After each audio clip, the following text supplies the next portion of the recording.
கர்த்தருக்கு மகிமை உண்டாவதாக. அன்பான தேவ பிள்ளைகளே, கர்த்தருக்கு சித்தமானால் இந்த கன்வென்ஷனிலே நாம் தேவனின் திராட்சை தோட்டத்தில் என்கிற ஒரு தலைப்பிலே தேவனுடைய வார்த்தைகளை நாம் கேட்க இருக்கின்றோம்.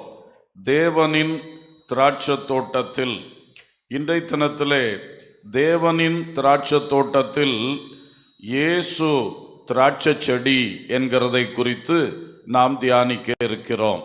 தேவனின் திராட்சை தோட்டத்தில் இயேசு திராட்சை செடி. யோவான் சுவிசேஷம் 15ஆம் அதிகாரத்தை அனைவரும் திறந்து வைத்துக் கொள்வீர்களாக. யோவான் சுவிசேஷம் 15வது அதிகாரம் நமக்கு பழக்கமான ஒரு வேத பகுதி. அதிலிருந்து இன்றைக்கு நாம் தியானிக்க இருக்கின்றோம். கர்த்தருக்கு மகிமை உண்டாகட்டும். யோவான் 15:1 இவ்விதமாய் சொல்லுகிறது, நான் மெய்யான திராட்சை செடி, என் பிதா திராட்சை தோட்டக்காரர். ஒரு அல்லேலூயா சொல்லுவோம். தேவனின் திராட்சை தோட்டத்தில் இயேசு கிறிஸ்து திராட்சை செடியாக காண்பிக்கப்படுகிறார். இந்த இயேசு கிறிஸ்து திராட்சை செடி என்று சொல்லும் பொழுது, முதலாவதாக தேவன் தமது தோட்டமாகிய பூமியில் நட்ட மெய்யான திராட்சை செடி. ஆமென்.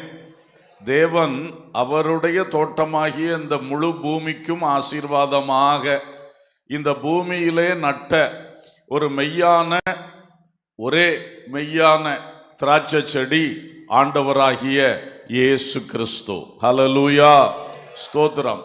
இந்த பூமி தேவனுடையது. அவர் அதிலே மனிதனை உண்டு பண்ணினார். இந்த மனிதனை அவர் உண்டு பண்ணும் பொழுது அங்கே மனிதர்கள் ஒரு திராட்சை கொடிகள் போல அந்த திராட்சை செடியில் படர்ந்து கனி கொடுக்க வேண்டியவர்களாக, தேவனுடைய விருப்பத்தை சித்தத்தை செயல்படுத்துகிறவர்களாக அவர் சிருஷ்டித்தார். முதலாவது ஆதாம் என்கிற ஒரு மனிதனை தேவன் சிருஷ்டித்தார். அவனுக்கு ஒரு ஏவாளை கொடுத்தார். தேவனுடைய திட்டம் இந்த ஆதாமை ஒரு திராட்சை செடியாக அந்த பூமியிலே நட்டு அவனிலிருந்து ஒரு சந்ததி, தேவ பக்தியுள்ள சந்ததி. மல்கியா 2:15 அழகாய் சொல்லி இருக்கிறது, ஏன் ஒருவனை படைத்தார், தேவ பக்தி உள்ள சந்ததியை பெரும்படிக்கு தானே. அல்லேலூயா. ஸோ அந்த ஒருவனிலிருந்து அப்படியே திரளான கனிகளை கொடுக்கக்கூடிய ஒரு சந்ததி, தேவ பக்தி உள்ள சந்ததி, அதை பிறப்பிக்க தேவன் சித்தம் கொண்டுதான் ஆதாமை ஒரு திராட்சை செடியாக இந்த பூமியில் நட்டார். ஆனால் அந்த செடி தேவனுடைய எதிர்பார்ப்புக்கு ஏற்ற அளவுக்கு நிலை நின்று கனி கொடுக்கவில்லை. அப்பொழுது தேவன் ஒரு கட்டம் வந்த பொழுது இந்த செடியிலிருந்து உருவான கொடிகள், அந்த ஆதாமின் சந்ததி பயங்கர பாவத்துக்குள்ள போயிட்டாங்க. நோவா காலம் பயங்கரமான பாவம் நிறைந்த காலம். தேவனால சகிக்க முடியாத அளவுக்கு இந்த பூமியிலே அக்கிரமம் பெருகிவிட்டது.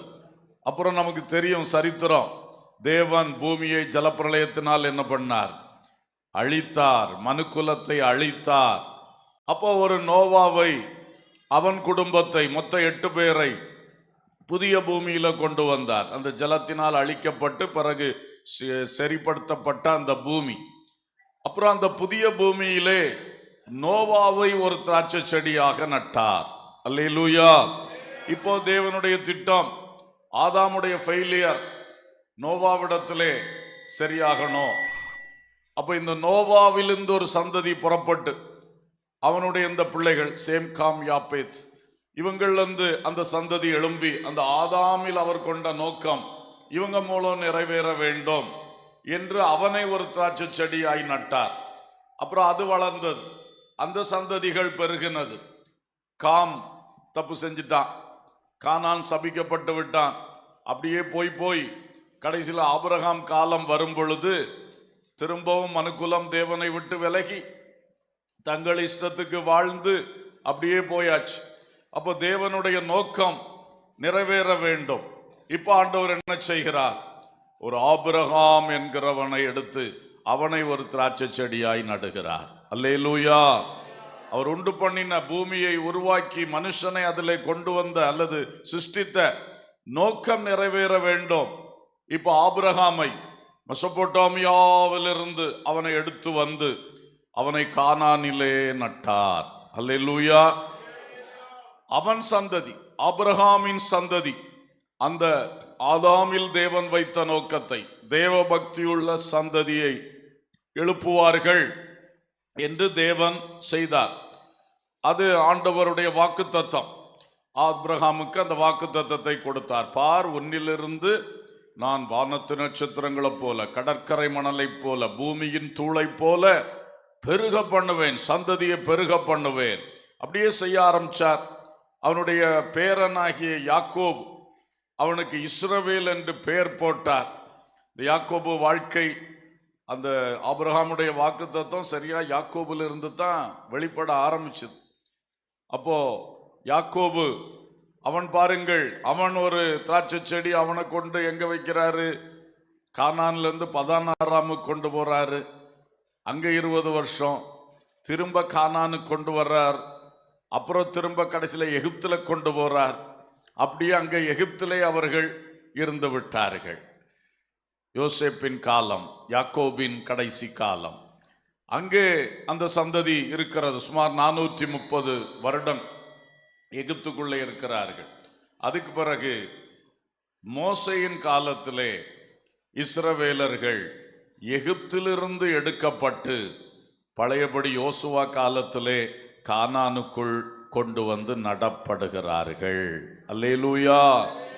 பாருங்க, சரித்திரத்தில் ஆண்டவருடைய அந்த நோக்கம் நிறைவேறுவதற்கு என்னெல்லாம் காரியங்கள் நடக்கிறது, எத்தனை நூற்றாண்டுகள் கடந்து செல்லுகிறது. ஆமென், ஸ்தோத்திரம். அப்புறம் அந்த மோசே காலத்தில் ஆண்டவர் கொண்டு வந்ததை, இந்த கானானில் கொண்டு வந்து நட்டதை குறித்து சங்கீதக்காரன் 80ஆம் சங்கீதத்திலே சொல்லும் பொழுது 8ஆம் வசனம், நீர் எகிப்திலிருந்து ஒரு திராட்சை கொடியை கொண்டு வந்து ஜாதிகளை துரத்தி விட்டு அதை நாட்டினீர். அல்லேலூயா. எகிப்தில் இருந்த இந்த ஜனங்களை நீர் கொண்டு வந்து அதை ஜாதிகள், 7 விதமான ஜாதிகள் இருந்த கானான் தேசத்திலே அவர்களெல்லாம் துரத்தி விட்டு இதை நாட்டினீர். அதற்கு இடத்தை ஆயத்தப்படுத்தினீர். அது வேரூன்றி தேசமெங்கு படர்ந்தது. அதன் நிழலால் மலைகளும் அதன் கிளைகளால் திவ்யமான கேதுருக்களும் மூடப்பட்டது. அது தன் கொடிகளை சமுத்திரமட்டாகவும் தன் கிளைகளை நதிமட்டாகவும் படர விட்டது. இப்பொழுதோ வழி நடக்கிற யாவரும் அதை பறிக்கும்படி அதன் அடைப்புகளை என்ன செய்து விட்டீர்? தகர்த்து போட்டீர். காட்டுப்பன்றி அதை உழுது போடுகிறது, வெளியின் மிருகங்கள் அதை மேய்ந்து போடுகிறது. சேனைகளின் தேவனே திரும்பி வாரும், வானத்திலிருந்து கண்ணோக்கி பார்த்து இந்த திராட்சை செடியை விசாரித்தருளும். உம்முடைய வலதுகரம் நாட்டின கொடியையும் உமக்கு நீர் திடப்படுத்தின கிளையையும் கடாட்சித்தருளும். அது அக்கினியினால் சுடப்பட்டும் வெட்டுண்டும் போயிற்று. உம்முடைய முகத்தின் பயம் முறுத்தலால் அழிந்து போகிறார்கள். இப்போ சங்கீதக்காரன் வேதனையோடு பாடுகிறான், தீர்க்க தரிசனமா பாடுகிறான். இந்த ஜனம் திரும்பவும் ஆண்டவரை விட்டு வழி விலகி போய் எல்லாம் வித்தியாசப்படுகிறதே, அழிகிறதே. கண்டவனெல்லாம் படையெடுத்து வந்து வந்து இந்த ஜனத்தை நெருக்குகிறானே, துன்பப்படுத்துகிறானே. நேபுகாத் நேச்சார் வந்து, அசீரியன் வந்து 10 கோத்திரத்தை சிதறடிச்சு கொண்டு போயிட்டான். அப்புறம் நேபுகாத் நேச்சார் பாபிலோனியன், அவன் வந்து எருசலேமை பிடிக்கிறான், தேவாலயத்தை பாழாக்குகிறான், பயங்கரமான காரியங்களை செய்கிறான். அப்போ பழையபடி இந்த திராட்சை செடிக்கு என்னாச்சு?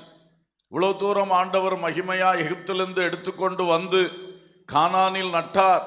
அங்கிருந்த எல்லா ஜனங்களை துரத்தி அதை மகிமையாய் நட்டார். மகிமையா வளர்ந்துச்சு, நல்லா படர்ந்துச்சு, நல்லா கனி கொடுத்தது. இப்ப ஏன் ஆண்டவரை அடைப்பை தகர்த்து விட்டீர்? அதனுடைய பாதுகாவலை ஏன் நீர் எடுத்து விட்டீர்? இப்பொழுது கண்டவனும் வந்து ஆக்கிரமிக்கிறானே, கண்டவனும் வந்து சிறை பிடிக்கிறானே. இந்த நிலைமைக்கு ஆகிவிட்டது. ஆனா அந்த தீர்க்க தரிசனமா அவர் ஒரு வார்த்தையை தொடர்ந்து சொல்றார் பாருங்க.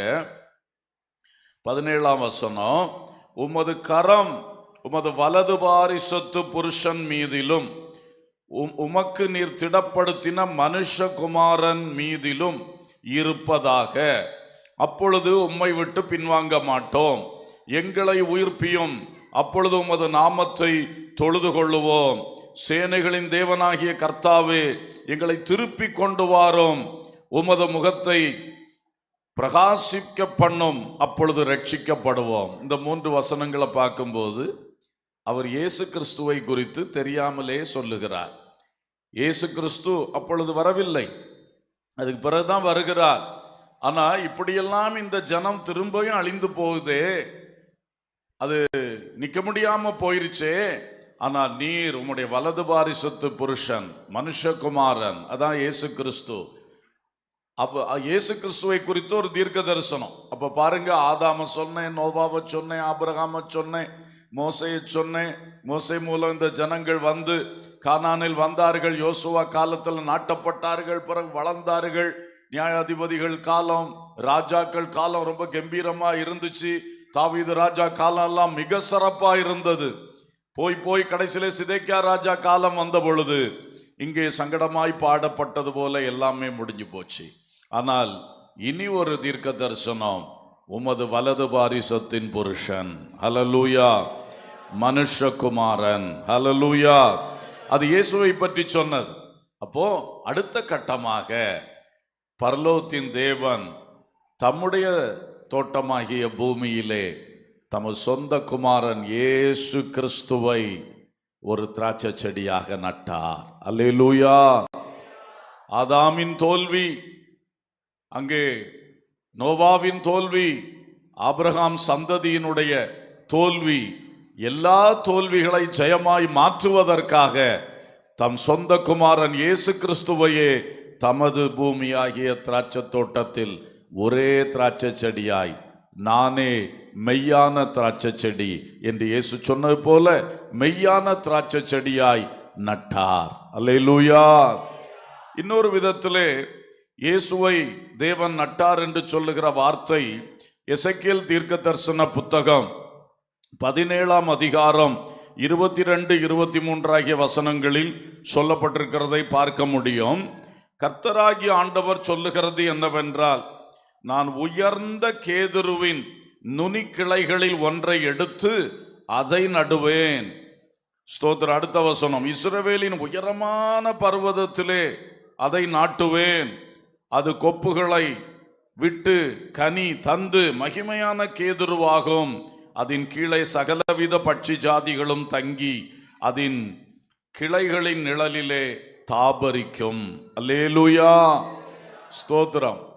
அப்போ ஒரு கேதுருவின் ஒரு கிளையை எடுத்து நடுவேன் என்று இயேசுவை அவர் நடுகிறதாக சொல்லுகிறார். இங்கே யோவான் 15 பார்க்கும் பொழுது நானே மெய்யான திராட்சை செடி என்று இயேசு சொன்னார். ஆகவே தான் அதை வைத்து நாம் தியானிக்கிறோம். அவரை ஒரு திராட்சை செடியாக நட்டார். அல்லேலூயா. ஏசாயா 11:1 ஒரு இளங்கிளை அது எழும்பும், ஈசாயின் அடிமரத்தில் இருந்து ஒரு துளிர் தோன்றும், ஒரு இளங்கிளை செழிக்கும் என்று சொல்லப்பட்டது. இதே இயேசு கிறிஸ்துவை குறித்த தீர்க்க தரிசனம். ஆமென். எனவே அன்பானவர்களே, இந்த தேவனுடைய திராட்சை தோட்டத்திலே இயேசு கிறிஸ்து மெய்யான திராட்சை செடியாக நடப்பட்டார். அன்றிலிருந்துதான் ஆதாமிலிருந்து வந்த எல்லா தோல்விகளும் முற்றிலும் ஜெயமாக மாறிற்று. அல்லேலூயா, அல்லேலூயா. இன்று வரைக்கும் இனியும் இதில் தோல்வி வரப்போகிறது இல்லை. இனி ஒரு செடியை கொண்டு வந்து நட வேண்டிய அவசியம் பரலோகத்து தேவனுக்கு இல்லவே இல்லை. ஆமென். அவர் தன் சொந்த குமாரனைய மனுஷ ரூபத்தில் அனுப்பி அவரையே திராட்சை செடியாக நட்டிருக்கின்றார். ஆமென், ஸ்தோத்திரம். இப்பொழுது நாம் யோவான் சுவிசேஷத்துக்கு வருவோம். அங்கே இந்த நானே மெய்யான திராட்சை செடின்னு ஆண்டவர் சொல்ல ஆரம்பிச்சுட்டு 16ஆம் வசனத்தில் வரும்பொழுது ஒரு காரியத்தை சொல்லுகிறார். நீங்கள் என்னை தெரிந்து கொள்ளவில்லை, நான் உங்களை தெரிந்து கொண்டேன். நீங்கள் என் நாமத்தினாலே பிதாவை கேட்டுக்கொள்வது எதுவோ அதை அவர் உங்களுக்கு கொடுக்கத்தக்கதாக நீங்கள் போய் கனி கொடுக்கும்படிக்கும் உங்கள் கனி நிலைத்திருக்கும்படிக்கும் நான் உங்களை ஏற்படுத்தினேன். ஒரு அல்லேலூயா சொல்லுவோம். இந்த வசனத்தில் நீங்கள் கவனிங்க. நான் இப்ப சொன்ன அந்த சரித்திரத்தை நீங்க மனசுல வச்சுட்டு இந்த வசனத்தை நீங்க சிந்திச்சீங்கன்னா உங்களுக்கு புரியும். ஆண்டவர் சொல்றாரு, நான் உங்களை தெரிந்து கொண்டேன். நான் திராட்சை செடி, என்னை பிதா நட்டிருக்கிறார். இப்ப என்னுடைய கொடிகளாக உங்களை நான் தெரிந்து கொண்டேன். நீங்களாக வந்து ஆசைப்பட்டு என்கிட்ட வரல. உங்களுக்கு என்னை தெரியாதிருந்தது, என்மேல் விருப்பம் இல்லாதிருந்தது, என்னை பற்றி ஒரு அறிவே உங்களில் பலருக்கு இல்லாதிருந்தது. அந்த நாட்களிலே நான் உங்களை தெரிந்து கொண்ட காரணத்தினாலே நான் உங்களை என்னிடமாய் சேர்த்து கொண்டேன். அல்லேலூயா. என்ன நோக்கம்? நீங்கள் போய் கனி கொடுக்க வேண்டும், உங்கள் கனி நிலைத்திருக்கணும். அப்ப பாருங்க, இதுவரைக்கும் அவருடைய நோக்கம் நிறைவேறல. இயேசு ஒரு திராட்சை செடியாய் நடப்பட்டு அவர் கொடிகளை தெரிந்து கொண்டு தன்னோடு ஒட்ட வைத்து அந்த கொடிகளிலிருந்து கனி கொடுக்க ஆரம்பிச்ச பிறகுதான் என்ன நடக்கும்? போய் கனி கொடுப்பார்கள், கனிகள் நிலைத்திருக்கும். அல்லேலூயா. அதுக்கு முன்னாடி ஆதாம் காலத்திலையும் கொஞ்ச நாள் கனி கொடுத்தான். நோவா காலத்துல கொஞ்ச காலம் மக்கள் கனி கொடுத்தார்கள். ஆபிரகாம் காலத்திலையும் கொஞ்சம் காலங்கள் கனி கொடுத்தார்கள். மோசையின் காலத்திலையும் கொஞ்ச காலங்கள் கனி கொடுத்தார்கள். ஆனால் அவர்கள் தொடர்ந்து கனி கொடுக்க முடியவில்லை. அவர்கள் கனி நிலைத்திருக்கவில்லை. அல்லேலூயா. ஒவ்வொரு கட்டத்திலும் அந்த தொடர்ந்து கனி கொடுக்க முடியாம அவங்க நின்று போனாங்க, அழிந்து போனாங்க. ஆனா இனி அப்படி நடக்காது. அதுக்குத்தான் நான் உங்களை தெரிந்து கொண்டு என் கொடிகளாக மாற்றி உங்கள் மூலம் கனி கொடுக்க போகிறேன். அந்த கனிகள் நிலைத்திருக்கும். அல்லேலூயா. இப்ப ஆண்டவருடைய திட்டம் அதுதான். ஏன்னா என்னுடைய இன்னைக்குள்ள பிரசங்கமும் அதுதான். என்ன? நம்மை ஆண்டவர் இயேசு கிறிஸ்து தமக்கென்று கனி கொடுக்க வேண்டும். நாம கொடுக்கக்கூடிய கனிகள் நிலைத்திருக்க வேண்டும். அதாவது தொடர்ந்து கனி கொடுக்கணும். ஒரு 5 வருஷம் கனி கொடுத்துட்டு அப்புறம் அப்படி ஒன்றும் இல்லாம போயிடக்கூடாது.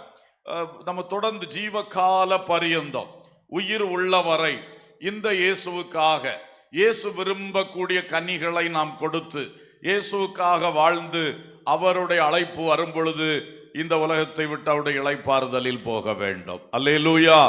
அப்ப அதுதான் ஆண்டவருடைய நோக்கம். இந்த தலைமுறையிலே சரியாக நாம் தேவ நோக்கத்தை நிறைவேற்ற வேண்டும். ஆதாமின் தோல்வி, நோவாவின் தோல்வி எல்லாம் நமது வாழ்வில் வந்துவிடக் கூடாது. அல்லேலூயா. அதுல ஒரு பெரிய பாக்கியம், அவர் நம்மை தெரிந்து கொண்டு, நீங்கள் என்னை தெரிந்து கொள்ளவில்லை, நான் உங்களை தெரிந்து கொண்டேன். என்ன பெரிய பாக்கியம். ஆமென். ஸ்தோத்திரம். ஆகவே தேவ பிள்ளைகளே, இந்த இடத்திலிருந்து நீங்கள் இன்னும் கருத்தாய் கவனிக்க அன்போடு கேட்டுக்கொள்ளுகிறேன். இப்பொழுது நாம் கனி கொடுக்கின்ற விஷயத்தை குறித்து ஆண்டவர் சொல்லும் பொழுது யோவான் 15:4 என்னில் நிலைத்திருங்கள், நானும் உங்களில் நிலைத்திருப்பேன். கொடியானது திராட்சை செடியில் நிலைத்திராவிட்டால் அது தானாய் கனி கொடுக்க மாட்டாதது போல நீங்களும் என்னில் நிலைத்திராவிட்டால் கனி கொடுக்க மாட்டீர்கள். அல்லேலூயா. கர்த்தருக்கு ஸ்தோத்திரம். இங்கே நாம் பார்க்கிறோம், இயேசு தமது கொடிகளை கனி கொடுக்க வைக்கிறார். கனி கொடுக்க வைக்கிறார். அதற்கென்றே நம்மை தெரிந்து கொண்டு தமது கொடிகளாக நம்மை தம்மில் இணைத்திருக்கிறார். அல்லேலூயா. இயேசு பிறப்பித்த கொடிகள் நாம். அல்லேலூயா. ஸ்தோத்திரம். ஏதோ நான் தெரிந்து கொண்டு நான் கிறிஸ்துவின் சீசனா மாறி இருக்கிறேன், அப்படி அல்ல. இது தேவ தெரிந்து கொள்ளுதல். தேவன் நம்மை தெரிந்து கொண்டு இணைத்திருக்கிறார். இப்போ தேவன் நம்மை தெரிந்து கொண்டு இணைத்திருக்கும் பொழுது நாம் கனி கொடுக்க வேண்டும் என்று கர்த்தர் நம்மிடத்தில் எதிர்பார்க்கிறார். அந்த கனிகளை அவரே நமக்கு கொடுக்க வைக்கிறார். காரணம், ஒரு கொடி தானாக கனி கொடுக்கவே முடியாது. அந்த செடியிலிருந்து தான் அதுக்கு சத்தும் தண்ணீரும் எல்லாம் கிடைக்கணும். அந்த செடி தான் இந்த கொடியை கனி கொடுக்க வைக்கும். ஆனால் இந்த செடி முக்கியமாக ஒரு 3 காரியங்களுக்கு தன்னை ஒப்பு கொடுக்கணும்.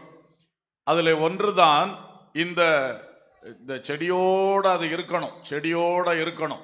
கர்த்தருக்கு ஸ்தோத்திரம். அப்போ முதலாவது செடி கனி கொடுக்க வைக்கும் என்று நாம் பார்க்கிறோம்.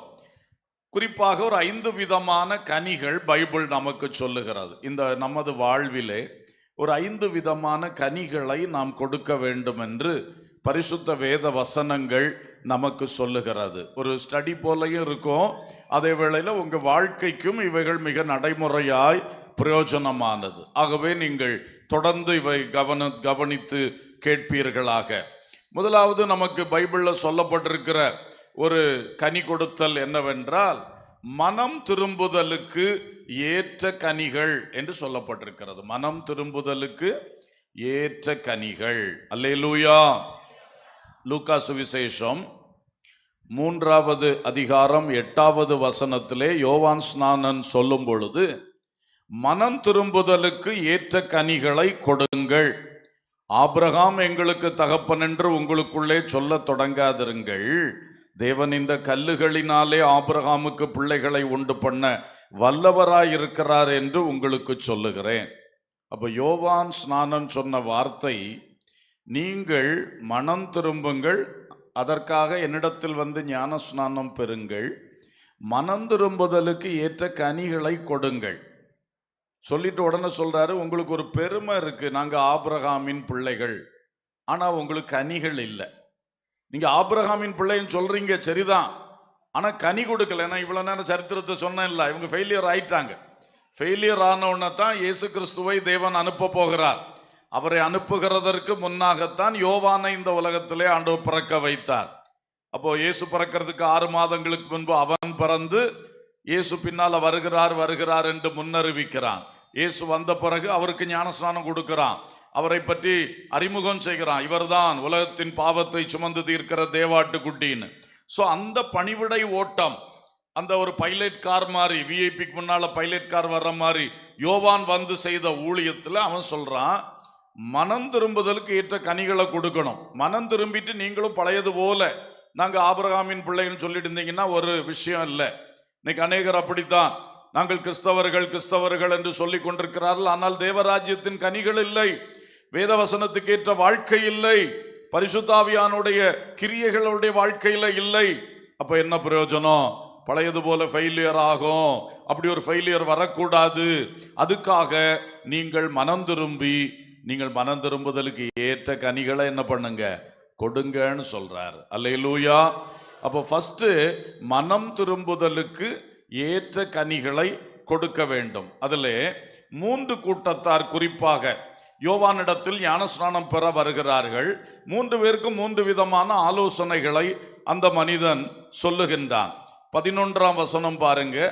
பொதுவான ஜனங்கள் வந்து யோவானிடத்திலே தங்கள் பாவங்களை அறிக்கையிட்டு யோர்தான் நதியில் ஞானஸ்நானம் எடுக்கிற பொழுது அவங்க கேட்குறாங்க, ஐயா நாங்க என்ன செய்யணும்? எங்களை கூப்பிட்டு மனம் திரும்புங்கன்னு சொல்லி பிரசங்கம் பண்ணி எங்களை கொண்டு வந்து இப்படி ஞானஸ்நானம் கொடுக்கிறீரே, நாங்க என்ன செய்யணும்? அப்போ அந்த ஜனங்களுக்கு அவன் சொல்லுகிறான், 2 அங்கிகளை உடையவன் இல்லாதவனுக்கு கொடுக்க கடவன், ஆகாரத்தை உடையவனும் அப்படியே செய்ய கடவன். அல்லேலூயா. அப்போ உங்களுக்கு நீங்க மனம் திரும்பி இருக்கீங்கன்னா சுயம் உடைக்கப்படணும். ஒரு அல்லேலூயா சொல்லுவோம். இயேசு கிறிஸ்துவும் அதைத்தானே சொன்னார், ஒருவன் என்னை பின்பற்றி வர விரும்பினால், சொல்லுங்க, அவன் தன்னைத்தான் வெறுத்து தன் சிலுவையை எடுத்துக்கொண்டு என்னை பின்பற்றி வர கடவன். இதான் அடிப்படை. யோவானும் அதே அடிப்படையத்தான் சொல்றார். நீங்கள் மனம் திரும்புதலுக்கு ஏற்ற கனி கொடுக்கணும்னு சொன்னா நீங்க முதல்ல என்ன செய்யணும்? எல்லாம் எனக்கு எனக்கு எனக்கு என்கிற சுயத்தை உடைக்கணும். உனக்கிட்ட இருக்கிற ஆகாரத்தை இல்லாதவனுக்கு கொடு. உனக்கு 2 வஸ்திரம் இருந்தா 1 வஸ்திரத்தை அடுத்தவனுக்கு கொடு. அப்போ இது வெறும் ஈகை செய்கிற ஒரு செயல் மட்டும் அல்ல, உள்ளத்தில் அடியாளத்தில் இருக்கிற சுயம் உடைக்கப்படுகிற அனுபவம். அல்லேலூயா. இதுதான் கிறிஸ்துவின் சீசனுக்கு அடிப்படை குணலட்சணம். இன்றைக்கு இது இல்லாம போனதுனாலதான் நிறைய பேர் சும்மா பேருக்கு கிறிஸ்துவின் சீசன் வச்சிருக்காங்க, ஆனா அவர்கள் கனி கொடுக்கல. அந்த பழைய ஃபெயிலியர் இப்ப வரக்கூடாது அதுக்கு தான் எச்சரிப்பா ஆண்டவர் இன்றைக்கு இந்த வார்த்தை நமக்கு தருகிறார். அல்லேலூயா. நீ மனம் திரும்புதலுக்கேற்ற கனிகளை கொடு, சுயத்தை உடை, நான் என்று பார்க்காதே. இயேசு நான் என்று நினைத்திருந்தாருன்னா நமக்கு ரட்சிப்பே வந்திருக்காது. அல்லேலூயா. அவர் பிதாவுக்கு சமமா இருப்பதை கொள்ளையாடின பொருளாக எண்ணல. அவர் தன்னுடைய மேன்மையான காரியங்களை எல்லாம் வெறுமையாக்கி அவர் இந்த பூமிக்கு என்ன செய்தாரு? இறங்கி வந்தார், தாழ்மைப்பட்டார், தாழ்மையிலும் தாழ்மைப்பட்டார், சிலுவையின் மரண பரியந்தம் தன்னை தாழ்த்தினார். அல்லேலூயா. அந்த இயேசுதான் சொல்றார், நீ என்னை பின்பற்றி வர விரும்பினால், நீ சும்மா ஒரு கிறிஸ்து மார்க்கம்னு சொல்லிட்டு அந்த மார்க்கத்துக்குள்ள இருக்க விரும்பினா போ, அது பழைய மார்க்கத்தை போலதான், ஒன்றும் வித்தியாசம் இல்லை, ஒரு கனிகள் இல்லை, என் நோக்கம் நிறைவேறல. ஆனா நீ உண்மையா என் சீஷனாயிரு, என் சீஷியாயிரு, என்னை பின்பற்று, அப்படி நீ தீர்மானிச்சேன்னா நீ மனம் திரும்புதலுக்கு ஏற்ற கனிகளை கொடு. அல்லேலூயா. அப்படி இருக்கும் பொழுது திடீர்னு இந்த ஆயக்காரர்கள் ஞானஸ்நானம் எடுக்கிறாங்க. ஆயக்காரர்கள் யாரு? டாக்ஸ் ஆபீசர்ஸ், வரி வசூலிக்கிறவர்கள். இன்றைக்கு இன்கம் டாக்ஸ் இருக்கு இல்லையா, இதே மாதிரி அன்னைக்கு இருந்த பலவித டாக்ஸ்கள், இன்கம் டாக்ஸ், கஸ்டம்ஸ் டாக்ஸ்னு. நமக்கு தான் இந்தியாவில் டாக்ஸ்னாலே அது கொடிகட்டி பறக்குது, என்ன டாக்ஸுகள். அப்போ அதை வசூலிக்கிற கீழ்மட்டத்திலிருந்து மேல்மட்டம் வரைக்கும் உள்ளவங்க ஆயக்காரங்க. அவங்கள பலர் ஞானஸ்நானம் எடுக்கிறாங்க. அவங்க கேட்குறாங்க, ஐயா நாங்க என்ன செய்யணும்? அவன் சொல்றான், உங்களுக்கு கட்டளை, அத 13வது வசனம், லூக்கா 3:13, உங்களுக்கு கட்டளை இட்டிருக்கிறதற்கு அதிகமாய் ஒன்றும் வாங்காதிருங்கள். ஒரு அல்லேலூயா சொல்லுவோம். அவர் நடைமுறையா சொல்லி கொடுக்கிறாரு பாருங்க. பொதுவா ஜனங்களுக்கு சொன்னார், எல்லாருக்கும் முதல்ல சுயம் உடைக்க போடணும். நீ மட்டும் சாப்பிட்டு அடுத்தவனை பட்டினி போடாத, நீ மட்டும் நல்ல ட்ரெஸ் வச்சுக்கிட்டு அடுத்தவனுக்கு இல்லாத ஆக்காத, நீ எல்லாருக்கும் ஒரு தன்னலம் கருதாம வாழ பழகு. இவங்களுக்கு சொல்றாரு, இவங்களுடைய மெயின் ப்ராப்ளமே என்ன? சம்பளமும் வாங்கி கூட லஞ்சமும் வாங்கக்கூடிய பார்ட்டிகள், சகையு பார்ட்டிகள். இதெல்லாம் ஆயக்காரர் யாரு? சகையு பார்ட்டிகள். அப்போ அவன் சொல்றான், உங்களுக்கு கட்டளையிடப்பட்டதுக்கு மிஞ்சி என்ன செய்யக்கூடாது? வாங்கக்கூடாது. அப்போ அந்த மனம் திரும்புதல் என்று சொன்னாலே உன்னுடைய வாழ்க்கையில் ஒரு மாற்றம் வரணும், உன் சுயம் உடைக்கப்படணும். நீ மற்றவெல்லாம் செய்யற தப்ப நீ செய்யக்கூடாது. அவன் எல்லாம் லஞ்சம் வாங்குவான், சம்பளம் போதாதுன்னு சம்பளத்துக்கு மேல வேற ராங் ரூட்ல எல்லாம் செய்வான். நீ அப்படி செய்யாத, உனக்கு கட்டளையிட்டு இருக்கிறதுக்கு மிஞ்சி வாங்காத. அல்லேலூயா. ஒன்று, உனக்கு ஒரு சம்பளம் கட்டளையிடப்பட்டிருக்கு, அது உனக்கு கிடைக்கும், அரசாங்கம் உனக்கு தரும், ரோம அரசாங்கம் உனக்கு தருது, அதுல திருப்தியா வாழு. ரெண்டாவது, இந்த மக்கள்கிட்டையும் கூடுதலா வசூலிக்காத. கட்டளையிடப்பட்ட டாக்ஸை மட்டும் என்ன பண்ணு? வசூலி. நீ இஷ்டத்துக்கு கூடுதல் வசூலிக்காத. அப்போ உன்னுடைய வேலையில சாட்சியாயிரு, உன் வேலையில நேர்மையாயிரு, உத்தமமாயிரு. உன் பண விஷயத்துல, பொருளாதார காரியத்துல, கொடுக்கல் வாங்கல்ல நீ சுத்தமாயிரு, உண்மையாயிரு. அதுதான் நீ மனம் திரும்புதலுக்கு அடையாளம். அது மனம் திரும்புதலுக்கு ஏற்ற கனி கொடுத்தல். அல்லேலூயா. அப்போ ஆரம்பத்திலே மனம் திரும்புதல் என்பது நமக்கு தெரியும். அப்போஸ்தலர் 2ஆம் அதிகாரம் 38ஆம் வசனம், பேதுருட்ட கேட்கிறாங்க, ஐயா நாங்க என்ன செய்யணும்? அவர் ஃபர்ஸ்ட் சொன்னதே என்னது? நீங்கள் மனம் திரும்பி. அடுத்து சொன்னார், ஞானஸ்நானம் பெறுங்கள், அடுத்து பரிசுத்தாவின் வரத்தை பெறுவீர்கள் என்று வரிசையா சொன்னார். ஃபர்ஸ்ட் மனம் திரும்புங்கள். அதைத்தான் யோவான் ஃபர்ஸ்டே பிரசங்கம் பண்றார், மனம் திரும்புங்கள். இயேசுவும் தன்னுடைய பிரசங்கத்தை ஆரம்பிக்கும் போதே என்ன பிரசங்கம்? மனம் திரும்புங்கள், தேவனுடைய ராஜ்யம் சமீபமா இருக்குது. சோ அடிப்படை ஃபர்ஸ்ட் படியே மனம் திரும்புதல் தான். அந்த மனம் திரும்பினேன் என்று சொல்லுகிறவர்கள் அதுக்கு ஏற்ற கனி கொடுங்க. உங்க உள்ளத்துல சுயம் உடைக்கப்படட்டு. ரெண்டாவது, உங்க வேலையில சுத்தமா இருங்க. உங்களுக்கு கட்டளையிட்டிருக்கு மிஞ்சி எதையும் பண்ணாதீங்க. பணமோ பொருளோ எந்த ஒரு விஷயத்திலும் கரெக்டா இருங்க. அடுத்து பாருங்க, போர் சேவகர்கள் கூட்டம் வந்தார்கள். அப்படி ஒரு கூட்டம் அவங்க ஞானஸ்நானம் பெற்று நாங்க என்ன செய்யணும்னு கேட்கிறாங்க. 14வது வசனத்திலே போர் சேவகர்களுக்கு யோவான் சொல்றாரு, அதற்கு அவன், நீங்கள் ஒருவருக்கும் இடுக்கண் செய்யாமலும் பொய்யாய் குற்றஞ்சாட்டாமலும் உங்கள் சம்பளமே போதும் என்றும் இருங்கள் என்றான். 3 காரியம் சொல்றார். நீங்க பணம் திரும்புதலுக்கு கேட்ட கனி கொடுக்கணும்னா என்ன செய்யணும்? போர்ச்சேவகர்கள். போர்ச்சேவகர்னா யாரு? ராணுவம், போலீஸ் ரெண்டும் சேர்ந்து தான் இங்க போர்ச்சேவகர்கள். அதாவது வெளிப்பிரச்சனைக்கு பாதுகாக்கிறதுக்கு யாரு? ராணுவம். உள்நாட்டில பாதுகாவலுக்கு யாரு? போலீஸ். இப்போ நிறைய டிவிஷன்ஸ் எல்லாம் இருக்கு. அந்நாட்கள்ல அப்படி இல்லை. போர் வீரர்கள், போர் சேவகர்கள், அவள் தான் உள்நாட்டிலும் பாதுகாப்பு கொடுப்பாங்க. யுத்தம் வரும்பொழுது அதுல ஒரு குரூப்பு யுத்தம் செய்ய போவார்கள். அதனால பொதுவா எல்லாருமே போர் சேவகர்கள் என்று இருக்கிறது. அப்போ இவங்க என்ன பண்றாங்க? உள்நாட்டு இதுக்கும் இவங்க தான். இப்ப பவுலுடைய சரித்திரத்திலாம் படிக்கிறோம். கலவரம் வந்தவுடனே இவங்க தான் வருவாங்க, வந்து கலவரத்தை கண்ட்ரோல் பண்ணுவாங்க. அப்போ இவங்களுக்கு அவர் யோவான் கொடுத்த ஆலோசனை, முதலாவது நீங்க என்ன செய்யக்கூடாது? ஒருவருக்கும் இடுக்கண் செய்யாது. அவன் கையில் அதிகாரம் இருக்கு.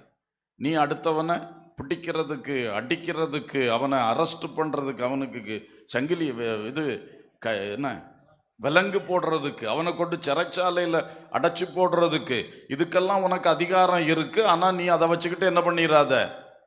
சொல்லுங்க, என்ன பண்ணிடாத? இடுக்கண் பண்ணாதப்பா, இடுக்கண் பண்ணாத. நீ உன் கடமையை மாத்திரம் நிறைவேறணும். உன் கோபத்தையும் உன் வெறுப்பையெல்லாம் யார் மேலே நினைச்சக்கூடாது, காட்டக்கூடாது. இடுக்கண் செய்யாத. அடுத்தது பொய்யாய் குற்றம் சாட்டாதே. ஏன்னா இவங்க தானே சார்ஜ் ஷீட்டு போடணும். ஒரு குற்றவாளிய ஒருத்தர் எஃப்ஐஆர் போட்டா, ஒரு வழக்கு கொடுக்குறாரு, உடனே அதை பதிவு செய்வாங்க, எஃப்ஐஆர் பதிவு செய்வாங்க. அடுத்து அதை போலீஸ் விசாரிப்பாங்க. இது உண்மை குற்றச்சாட்டு தானா, இந்த ஆள் அந்த குற்றம் செய்திருக்கிறாரான்னு பண்ணிக்கிட்டு தான் குற்ற பத்திரிகை, சார்ஜ் ஷீட் போலீஸ் தான் ரெடி பண்ணுவாங்க. சில சமயம் போலீஸே இவன் குற்றம் செய்யல அப்படின்னு முடிச்சிருவார்கள். அந்த அதிகாரம் அவங்கள்ட்ட இருக்கு. அப்போ நீ பொய்யா என்ன பண்ணிடாத, குற்றம் சாட்டிடாத. ஒவ்வொருத்தனையும் அவனுக்குள்ள ஏதாவது உள்விரோதத்தை வச்சுட்டும் வந்து குற்றம் சொல்லுவான், பொய்யும் சொல்லுவான். ஆனா நீ கரெக்டா விசாரிச்சு, நீ குற்றப்பத்திரிக்கை நீ கரெக்டா தாக்கல் பண்ணணும். நீ என்ன பண்ணாத? பொய்யாய் குற்றம் சாட்டி விடாதே. அல்லேலூயா. அடுத்தது உங்கள் சம்பளமே போதும் என்று இருங்கள். ஏன்னா அவங்களுக்கும் இப்போ சம்பளம் போதாது. என்ன, அவங்களுக்கு அதிகாரம் இருக்கு. அதனால எல்லா வாகனத்தையும் வழியில வேணாலும் நிறுத்தலாம், என்ன வேணாலும் செய்யலாம். எப்பா ரோட்லயே பார்த்து சங்கடப்பட்டுக்கிட்டே போறோம். என்ன, ஆமா. அப்போ இப்படி இருக்குது. எவ்வளவு சங்கடம். ஏற்கனவே டோல் போட்டு போட்டு எல்லா டோல்லையும் எல்லா லாரிகளும் என்ன பண்ணுது? பெரிய தொகை கொடுத்துட்டு தான் போகுது. நம்மளை காரு சின்ன வண்டிகளை மாதிரி இல்லை, பெரிய லாரிக்கெல்லாம் பெரிய தொகை கொடுத்துட்டு தான் போகுது. அதுக்கு மேலே வழியில் ஜங்ஷனில் நிறுத்தி பண்ணுனா என்ன அநியாயம் இது? அதான் சொல்லியிருக்கு, உங்களுக்குடைய சம்பளமே உங்களுக்கு போதும்னு இருங்க ஐயா. அந்த காலத்திலே சொல்லி கொடுத்துருக்கிறார். அல்லேலூயா. அப்போ போர் வீரர்கள், உங்க டியூட்டியில உங்களுக்கு இந்த மாதிரிப்பட்ட அதிகாரம் எல்லாம் இருக்கிறதுனால கண்டபடி இடுக்கண் பண்ணிடாத, பொய்யா குற்றம் சாட்டிடாத. நீ என்ன பண்ணு, சம்பளமே போதும் என்று இரு. நல்ல சம்பளம் கிடைக்குது இல்ல, அது போதும் என்று இரு. அல்லேலூயா. யாராவது கவர்மெண்ட் உத்தியோகஸ்தர்கள், போலீஸ் டிபார்ட்மெண்ட் உத்தியோகஸ்தர்கள்லாம் இருந்தீங்கன்னா வருத்தப்பட்டுறாதீங்க. அல்லேலூயா. என்ன, நீங்க தேவ பிள்ளைகள், நீங்க மனம் திரும்புதலுக்கேற்ற கனி கொடுக்கிறவர்கள். நான் சொல்ற தப்பிதம் செய்யவே மாட்டீர்கள் என்று நான் நம்புகிறேன். ஆமென். செய்யவே மாட்டீங்கன்னா இந்த வார்த்தை உங்கள் உள்ளத்தில் குத்தவே குத்தாது. ஆனா குத்துதுன்னா நீங்க கண்டிப்பா என்ன செய்யணும்? முதல்ல மனம் திரும்பணும். அல்லேலூயா. எத்தனை வருஷம் விசுவாசின்னு சொன்னாலும் சரி, இப்ப சொன்ன விஷயத்துல ஏதாவது தவறு உங்ககிட்ட இருக்குன்னு சொன்னா, நீங்க யாரா இருந்தாலும் சரி மனம் திரும்புங்க முதல்ல. அல்லேலூயா. அந்த மனம் திரும்புதலுக்கு ஏற்ற கனிகளை கொடுங்க, கொடுங்க, கொடுங்க. கர்த்தருக்கு ஸ்தோத்திரம். ஆகவே தேவ பிள்ளைகளே, சிலர்லாம் அந்த மாதிரி டிபார்ட்மெண்ட்ல வேலை பார்க்குறவங்க, டைம் கிடைக்கும் போது பிரசங்கெல்லாம் பண்றீங்க, எல்லாம் செய்றீங்க. ஆனா தயவு செய்து இந்த வேலைப்பாட்டுல ஒன்னையும் உங்க கையில வச்சிடாதீங்க. கர்த்தர் அங்கீகரிக்கவே மாட்டார். ஆமென். ஆரம்பம், முதல் கட்டம், மனம் திரும்புதலுக்கேற்ற கனிகளை கொடுங்கள். இயேசு மெய்யான திராட்சை செடி, அவரில் ஒட்டப்பட்ட கொடிதான் விசுவாசிகள் என்று அழைக்கப்படுகிற நாம் ஒவ்வொருவரும். அல்லேலூயா. ஆகவே நம்மிடத்திலிருந்து மனம் திரும்புதலுக்கு ஏற்ற கனிகள் வரணும். இந்த கெட்ட கனிகள் என்ன செய்திடக்கூடாது, வரவே கூடாது. அல்லேலூயா. சோ நம்பர் 1 என்ன கனி சொல்லுங்க? மனம் திரும்புதலுக்கு ஏற்ற கனிகள். இரண்டாவது பைபிள் இன்னொரு கனிகளை சொல்லுது, நீதியின் கனிகள். இது என்ன கனிகள்? நீதியின் கனிகள், ஃப்ரூட்ஸ் ஆஃப் ரைச்சஸ்னஸ், நீதியின் கனிகள். பிலிப்பியர் 1:10 சொல்லுகிறது, தேவனுக்கு மகிமையும் துதியும் உண்டாகும்படி இயேசு கிறிஸ்துவினால் வருகிற நீதியின் கனிகளால் நிறைந்தவர்களாகி நீங்கள் கிறிஸ்துவின் நாளுக்கென்று துப்புரவானவர்களும் இடரல் அற்றவர்களுமாயிருக்கவும் வேண்டுதல் செய்கிறோம். ஒரு அல்லேலூயா. இயேசு கிறிஸ்துவினால் வருகிற வசனத்தை கவனிக்கல பார்த்தீங்களா? இயேசு கிறிஸ்துவினால் வருகிற நீதியின் கனிகள். ஆமேன். அப்போ செடியிலேருந்து தான் என்ன வருது? கொடிக்கு எல்லாம் கிடைக்குது. அந்த கொடியை கனி கொடுக்க வைக்கிறதே யார் தான்? கனி செடியில், கொடியில் கனி தொங்கும். ஆனால் எங்கிருந்து வந்தது? ஆமாம், அதுதான் சொல்லியிருக்கு, இயேசு கிறிஸ்துவினால் வருகிற நீதியின் கனி. இந்த நீதியின் கனிகள் மிக முக்கியம்.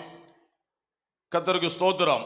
நீதியின் கனிகள் குறித்து நமக்கு ஷார்ட்டா நான் சொல்லுவேன்னா, நாம் கை கொண்டு நடக்க வேண்டிய உபதேச சட்டங்கள் தான் முக்கியமாக நீதியின் கனிகள் என்று சொல்லுவது. அது தேவனுடைய நீதி. ஃபர்ஸ்ட் மனம் திரும்பணும், அதுவும் தேவனுடைய நீதி தான். ரெண்டாவது ஞான ஸ்நானம் பெற வேண்டும். இயேசு கிறிஸ்து சொன்னார், இப்பொழுது இடங்கொடு, சொல்லுங்க, இப்படி எல்லா நீதியையும் நிறைவேற்றுவது நமக்கு ஏற்றதா இருக்கிறது. ஏன்னா யோவான் ஸ்நானம் தடை பண்ணான். நான் எப்படி உமக்கு ஞான ஸ்நானம் கொடுப்பது? நீர் யார், நான் யார்? உம்முடைய பாதரட்சையின் வார அவிழ்ப்பது கூட எனக்கு தகுதி கிடையாதே. நான் எப்படி உமக்கு ஞானஸ்நானம் தருவது? இயேசு சொன்னார், இப்பொழுது இடம் கொடு, ஏன்னா நான் நீதியை நிறைவேற்ற வந்திருக்கிறேன். அல்லேலூயா. இது தேவனுடைய நீதி. அப்ப அந்த அடிப்படையில் நாம் பார்க்கிறோம், இப்படி நீதி, எல்லா நீதியையும் நிறைவேற்றுவது நமக்கு ஏற்றது. புதிய ஏற்பாட்டில் நீதி என்ன? பழைய ஏற்பாட்டில் 10 கற்பனைகளை கொடுத்தார், விருத்த சேதன உடன்படிக்கை கொடுத்தார், ஓய்வு நாள் பிரமாணத்தை கொடுத்தார். இதெல்லாம் பழைய ஏற்பாட்டில் மோசேயின் காலத்தில் தேவன் கொடுத்த நீதிகள். அந்த நீதிகளை ஒருவன் கடைபிடித்து நடந்தால் அவன் தேவனுக்கு முன்பாய் நீதிமான் என்று அங்கீகரிக்கப்படுவான். ஆனா இப்ப மாற்றப்பட்டு விட்டது. இயேசு சிலுவையில் மரித்து உயிர்த்து புதிய பிரமாணத்தை நமக்கு தந்து விட்டார். அப்ப அந்த பழைய ஓய்வு நாள் பிரமாணமும் பழைய விருத்த சேதன பிரமாணமும் அதெல்லாம் நமக்கு கிடையாது. நமக்கு இப்போ புதிய பிரமாணம். என்ன நீதி? இப்போ நீ பரலோகத்தின் தேவனுக்கு முன்பாக நீதிமான், நீதிமாட்டி என்று அங்கீகரிக்கப்பட வேண்டும் என்றால் பரிசுத்த ஆவி பேதுரு மூலம் தெளிவா சொன்னார். அப்போஸ்தலர் 2:38 தொடங்கி 42 வரைக்கும். முதலாவது நீங்கள் மனம் திரும்புங்கள், இரண்டாவது ஞான ஸ்நானம் பெறுங்கள், மூன்றாவது பரிசுத்த ஆவியின் வரத்தை பெறுங்கள், அடுத்தது விட்டு விலக வேண்டியதை விட்டு விலகி உங்களை ரட்சித்துக் கொள்ளுங்கள்.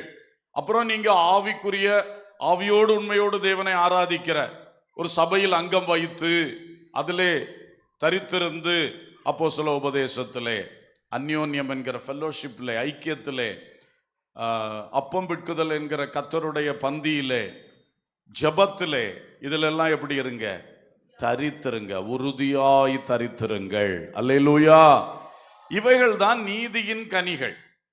மனம் திரும்புதலின் கனிகளை கொடுக்க வேண்டும், தொடர்ந்து நீதியின் கனிகளை கொடுக்க வேண்டும். இப்போ எத்தனை பேர் என்னை கேட்கிறவர்கள், நான் மனம் திரும்பினேன், நான் இயேசுவை பின்பற்றுறேன், இயேசுடைய பிள்ளைதான், ஓகே, ஞான ஸ்நானம் பெற்றீர்களா? நீங்கள் இயேசு கிறிஸ்துவோடு செய்கிற நல் மனசாட்சியின் உடன்படிக்கை தான் ஞான ஸ்நானம் என்று பைபிள் சொல்லுகிறது. 1 பேதுரு 3:21 அப்படி சொல்லுகிறது. ஒரு உடன்படிக்கையாக்கும், இது ஒப்பந்தம் பண்றதாக்கும் என்று சொல்லுகிறது. ஸோ அந்த ஞான ஸ்நானத்தை நீங்கள் பெற்றுக்கொண்டீர்களா? அது இந்த நீதியை நிறைவேற்றுவது. பலவேளை ஒரு கொஸ்டின் தான், இயேசு எதுக்கு ஞானஸ்நானம் எடுக்கணும் அப்படின்னு. ஆனால் அவர் முன்மாதிரி காண்பிக்கத்தான் எடுத்திருக்கிறார். அல்லேலூயா. இயேசு ஞானஸ்நானம் பெற்றார். ஹல்லேலூயா.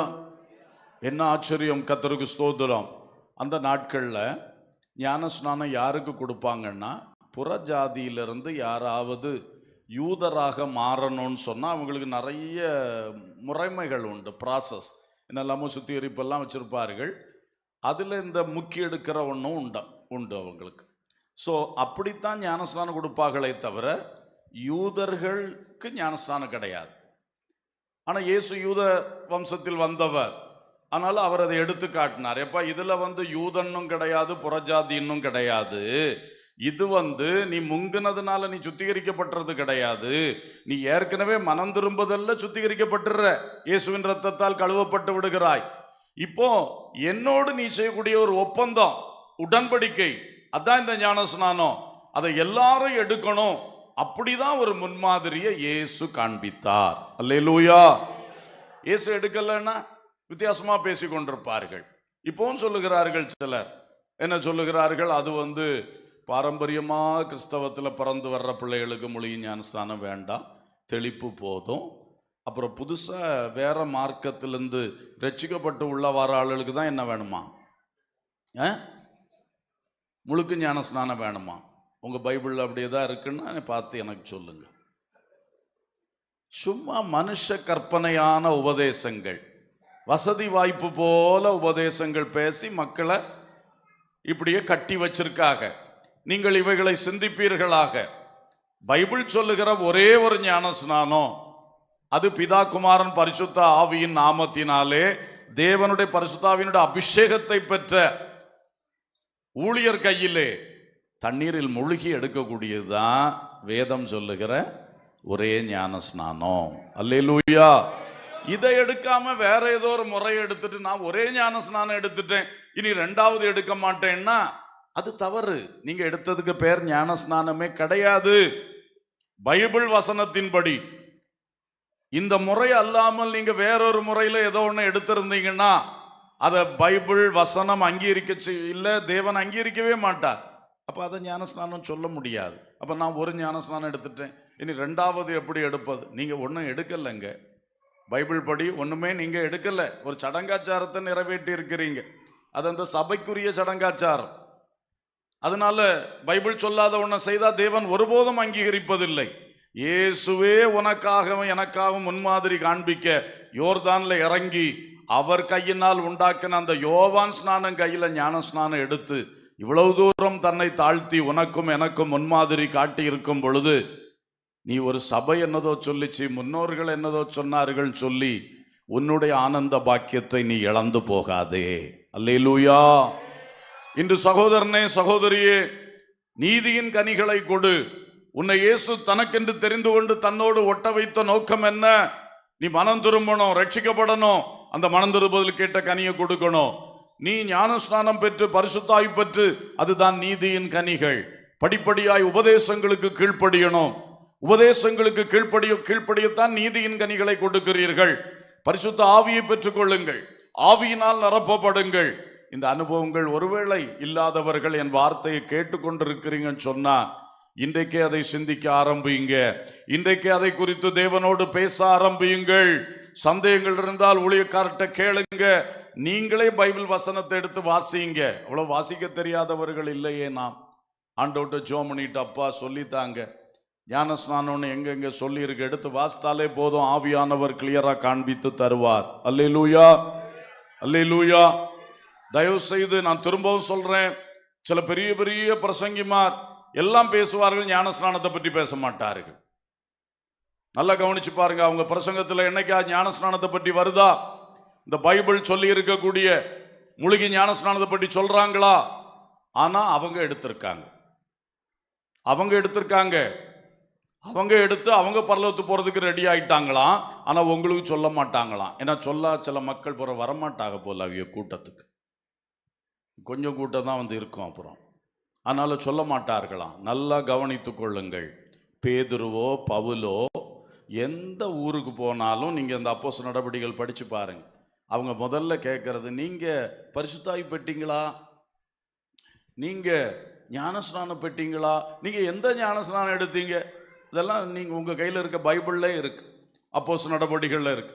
அந்த பெரிய அப்போஸ்தலர்கள் பேதுரு, பவுல் எல்லாம் எந்த இடத்துல போனாலும் கருத்தா இருந்த மக்கள் பரிசுத்தாவி பெறணும், மக்கள் முழுகி ஞானஸ்நானம் பெறணும். பெற்றீங்களா இல்லையா? உடனே அதை சொல்லி கொடுக்குறாங்க. அந்த உபதேசத்தை சொல்லி கொடுத்து அவங்கள கீழ்ப்படிய வைக்கிறாங்க, அவங்களுக்கு கொடுக்குறாங்க, அவங்கள ஒரு சபையா ஏற்படுத்துறாங்க, அவங்கள நடத்துறதுக்கு மூப்பர்களை ஏற்படுத்தி வைக்கிறாங்க. அதுதான் பைபிள் ஊழியம், அப்போஸ்தல ஊழியம். இன்னைக்கு இதையெல்லாம் செய்யாம வேற என்னென்னமோ ஒரு சைடா செய்துகிட்டு பெரிய ஊழியம் சொன்னா செய்யட்டும், கர்த்தருக்கும் அவங்களுக்குள்ள காரியம். ஆனால் நீங்கள் நடக்க வேண்டிய வழியில் நடவுங்கள். அல்லேலூயா, கர்த்தருக்கு ஸ்தோத்திரம். ஆகவே தேவ மக்களே, ஞான ஸ்நானம் பெற வேண்டும், பரிசுத்த ஆவியை பெற வேண்டும். விட்டு விலகி உங்களை ரட்சித்துக் கொள்ளுங்கள் சொல்லி இருக்கு. விட்டு விலக வேண்டியதை விட்டு விலகணும். எதை விட்டு விலகணும்? பைபிள் சொல்லுது, அழகா பட்டியல் போட்டு சொல்லி தருது நமக்கு. புதிய ஏற்பாடை எடுத்து வச்சு பாருங்க. இந்த சர்ச் ஆப்ஷன்லாம் இப்போ இருக்கு ஆன்லைன் பைபிள்ஸ்ல, டிஜிட்டல் பைபிள்ஸ்ல. விட்டு விலகின்னு போட்டு பாருங்க, அத்தனை வசனத்தையும் அதை அப்படியே எடுத்து காண்பிக்கும். எவைகளை விட்டு விலகணும்? முக்கியமாக பாவத்தை விட்டு விலகணும், பாவம் சம்பந்தப்பட்ட எல்லாத்தையும் விட்டு விலகணும்.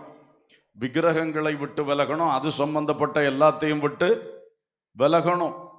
துருபதேசங்கள், வேத புரட்டுகள், கள்ள உபதேசங்களை விட்டு விலகணும். இதெல்லாம் நான் ஒரு டாபிக்கா சொல்றேன். இதுக்கு கீழே நிறைய வசனங்கள் இருக்கு, எத்தனையோ வசனங்கள் இதை சொல்லுது. நான் ஒரு ஷார்ட்டா ஒரு டாபிக் மாதிரி சொல்றேன். உலகத்தை விட்டு விலகுங்கள். உலகத்தைன்னா இந்த பூமி உலகத்தை இல்லை, இந்த லௌகீக உலகம்னு சொல்லக்கூடிய நம்ம உள்ளத்துக்குள்ள குடியேறி ஆசை இச்சைகளை உண்டு பண்ணி, பண ஆசை, பொருள் ஆசை, ஆடம்பர ஆசை, நகை நட்டு ஆசை, உயர்ந்த வஸ்திர ஆசை, அது ஆசை, இது ஆசை, இதான் இந்த உலகம். இவைகளை விட்டு என்ன பண்ணுங்க? விலகுங்கன்னு சொல்லுது. ஒழுங்கற்று நடக்கிறவர்களை விட்டு விலகுங்கன்னு சொல்லுது. அப்போ நான் ஷார்ட்டா ஒரு 4-5 தலைப்பு சொன்னேன். நீங்க போய் தேடி பாருங்க, பைபிள் வசனங்கள்ல இதை பற்றி தான் சொல்லியிருக்கோம். இப்போ ஒரு விக்கிரகங்களை விட்டு விலகுங்கன்னா நிறைய சொல்லியிருக்கு. விக்கிரகங்களை விட்டு விலகுங்க, விக்கிரக ஆராதனையை விட்டு விலகுங்க, விக்கிரகங்களுக்கு படைக்கப்பட்டவைகளை விட்டு விலகுங்க, இப்படி நிறைய சொல்லியிருக்கும். சப் பாயிண்ட்ஸ் நிறைய இருக்கும். அப்போ இதையெல்லாம் விட்டு விலகாவிட்டால் நீ கர்த்தர் விரும்புகிற பரிசுத்தத்தை அடைய முடியாது. நீ இந்த நீதியின் கனியை வெளிப்படுத்த வேண்டும். அல்லேலூயா. விட்டு விலகு. ஆவியோடு உண்மையோடு ஆராதிக்கிற சபையில் அங்க வரணும். அப்பதான் அப்போஸ்தல உபதேசம், அந்யோன்யம், அப்பம் பிட்குதல், ஜபம் பண்ணுதல் எல்லாவற்றிலையும் கரெக்டா இருந்து பூரணமாகும்படி முன்னே செல்ல கடவோம். பூரணமாகும்படினா கிறிஸ்துவின் சாயலை தரித்து கொள்ளத்தக்கதாய் முன்னே போவோம். ஆவியோடும் உண்மையோடும் ஆராதிக்கிற சபை, ஆவி, பரிசுத்த ஆவியினுடைய கிரியைகளுக்கு தாராளமாக இடம் கொடுக்கிற சபை.